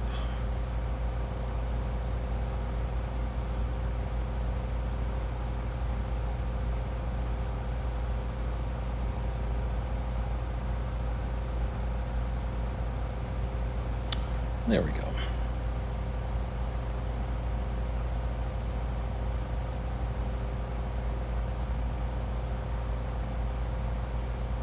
Much better.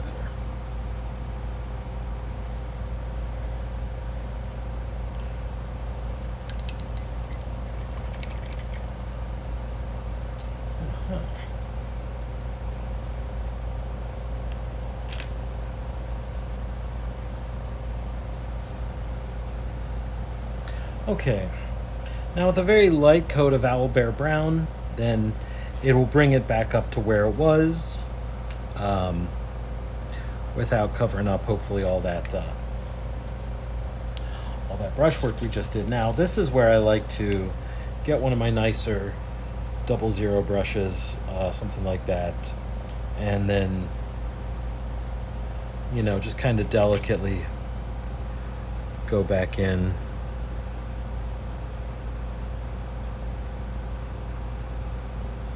And bring it back up just a little bit.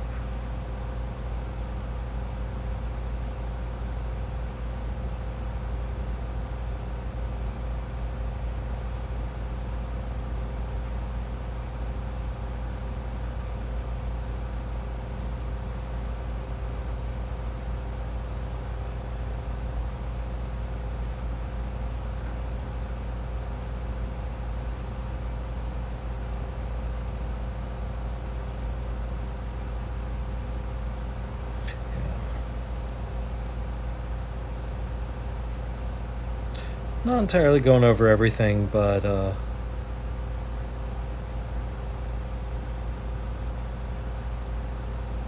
definitely letting some of those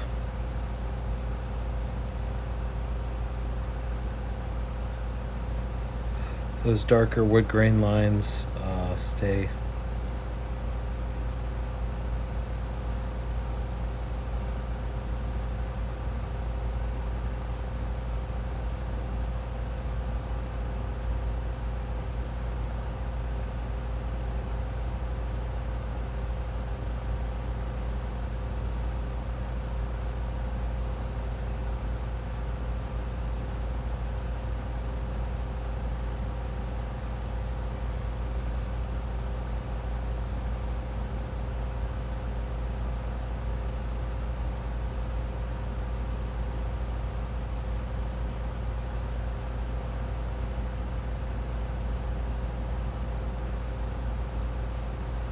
Okay.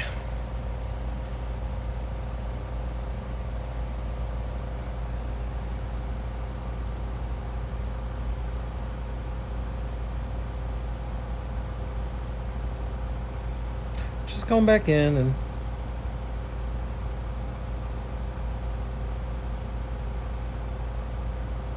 not repainting the whole thing, just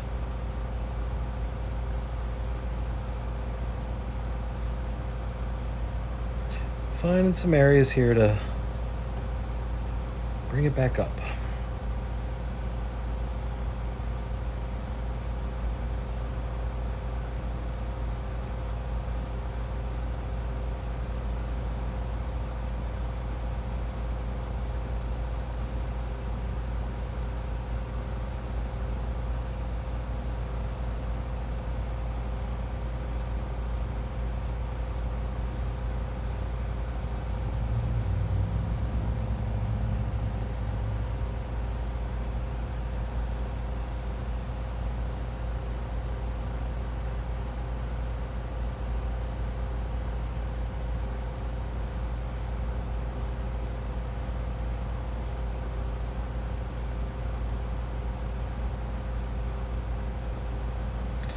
Almost the lighter the better on this stage, because you need to still leave some of those darker lines to create that wood effect, that wood texture, that wood grain.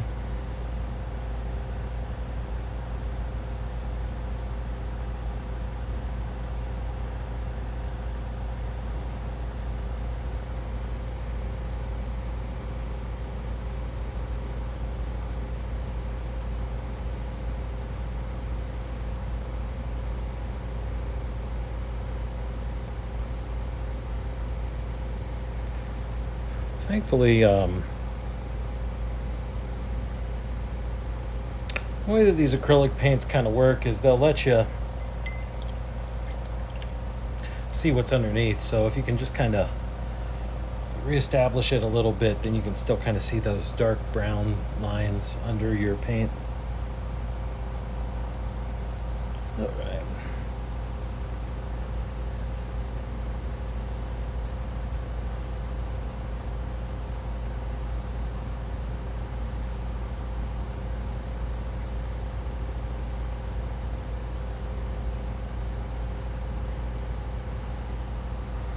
Okay.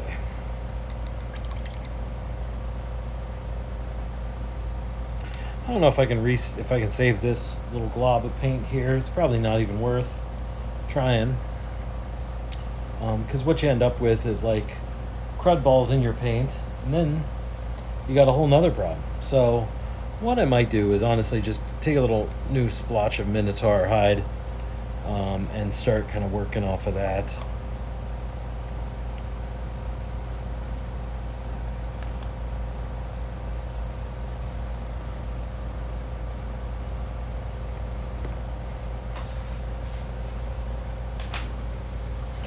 But seeing as how I can't find it right now, I might just have to make do with what I got.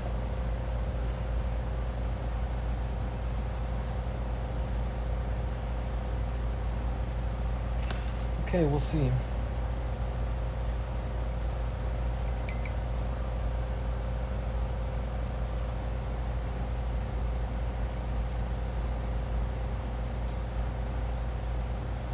There's like this pancake on top here. I'm going to push that off to the side. Try to use what we have here. Okay.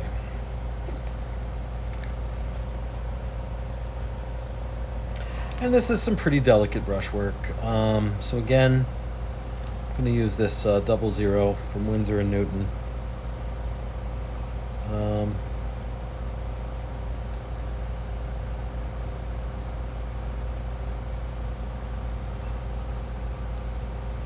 Okay. Just going to try to reestablish a few of these.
As I'm looking here, I'm seeing it doesn't look like I did the best job of getting some of the paint down into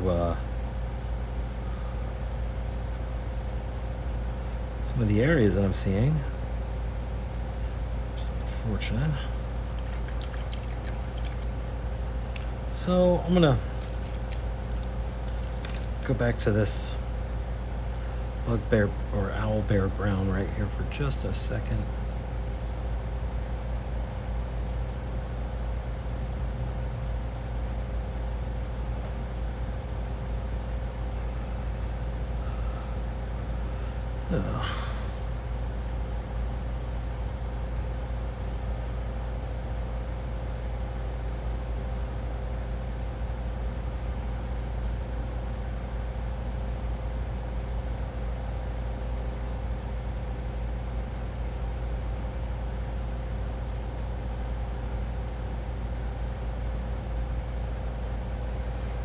All this talk about painting a three-dimensional object, and then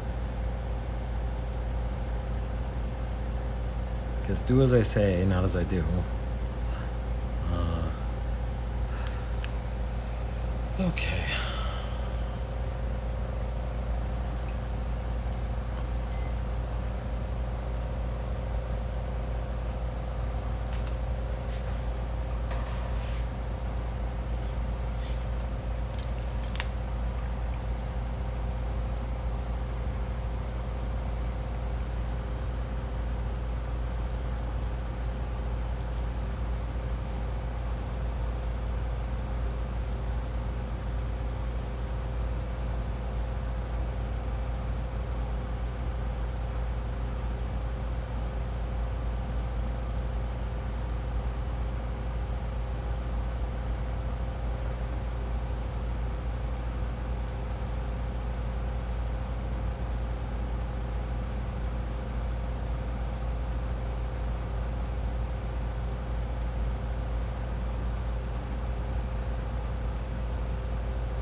Okay, and then last I need a black wash to kind of go over the metal a little bit. So here's my shadow wash, which I'm going to use just a little bit of for the chains.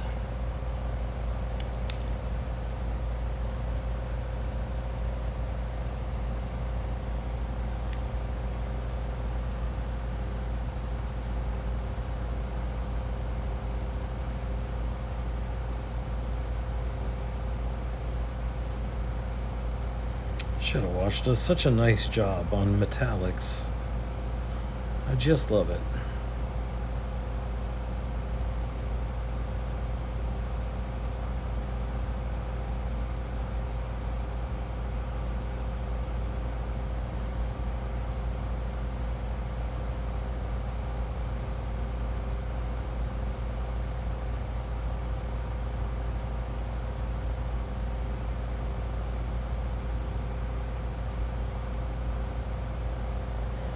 Okay, and then yeah, we'll come back and build up that silver on there.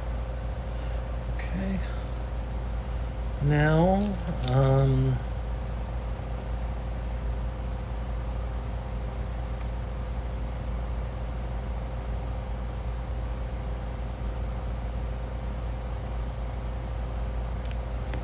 oop.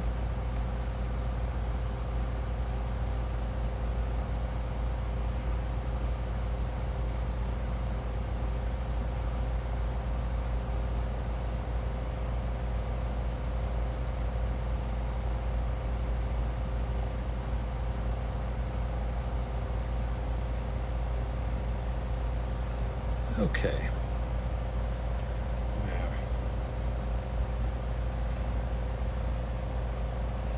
And then we'll come back to reestablish that silver there as well. Okay. I feel like this is a good stopping point for the night. So thank you, everybody who tuned in. And we're pretty much, I feel like, getting done with with Ezmerelda's wagon. I think it won't be too much longer here before we can call it finished. The one thing I really should do before I go here is just touch this up one more time.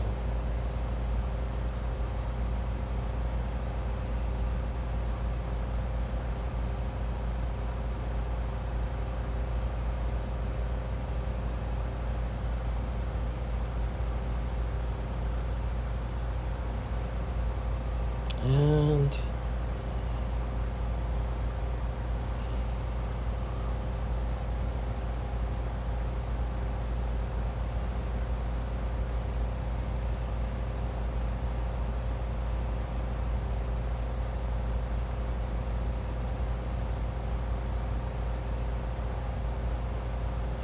okay, that's good.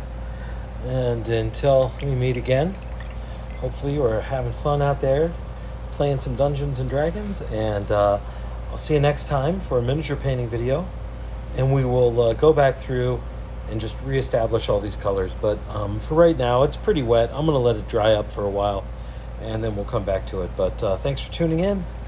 See you next time. Bye.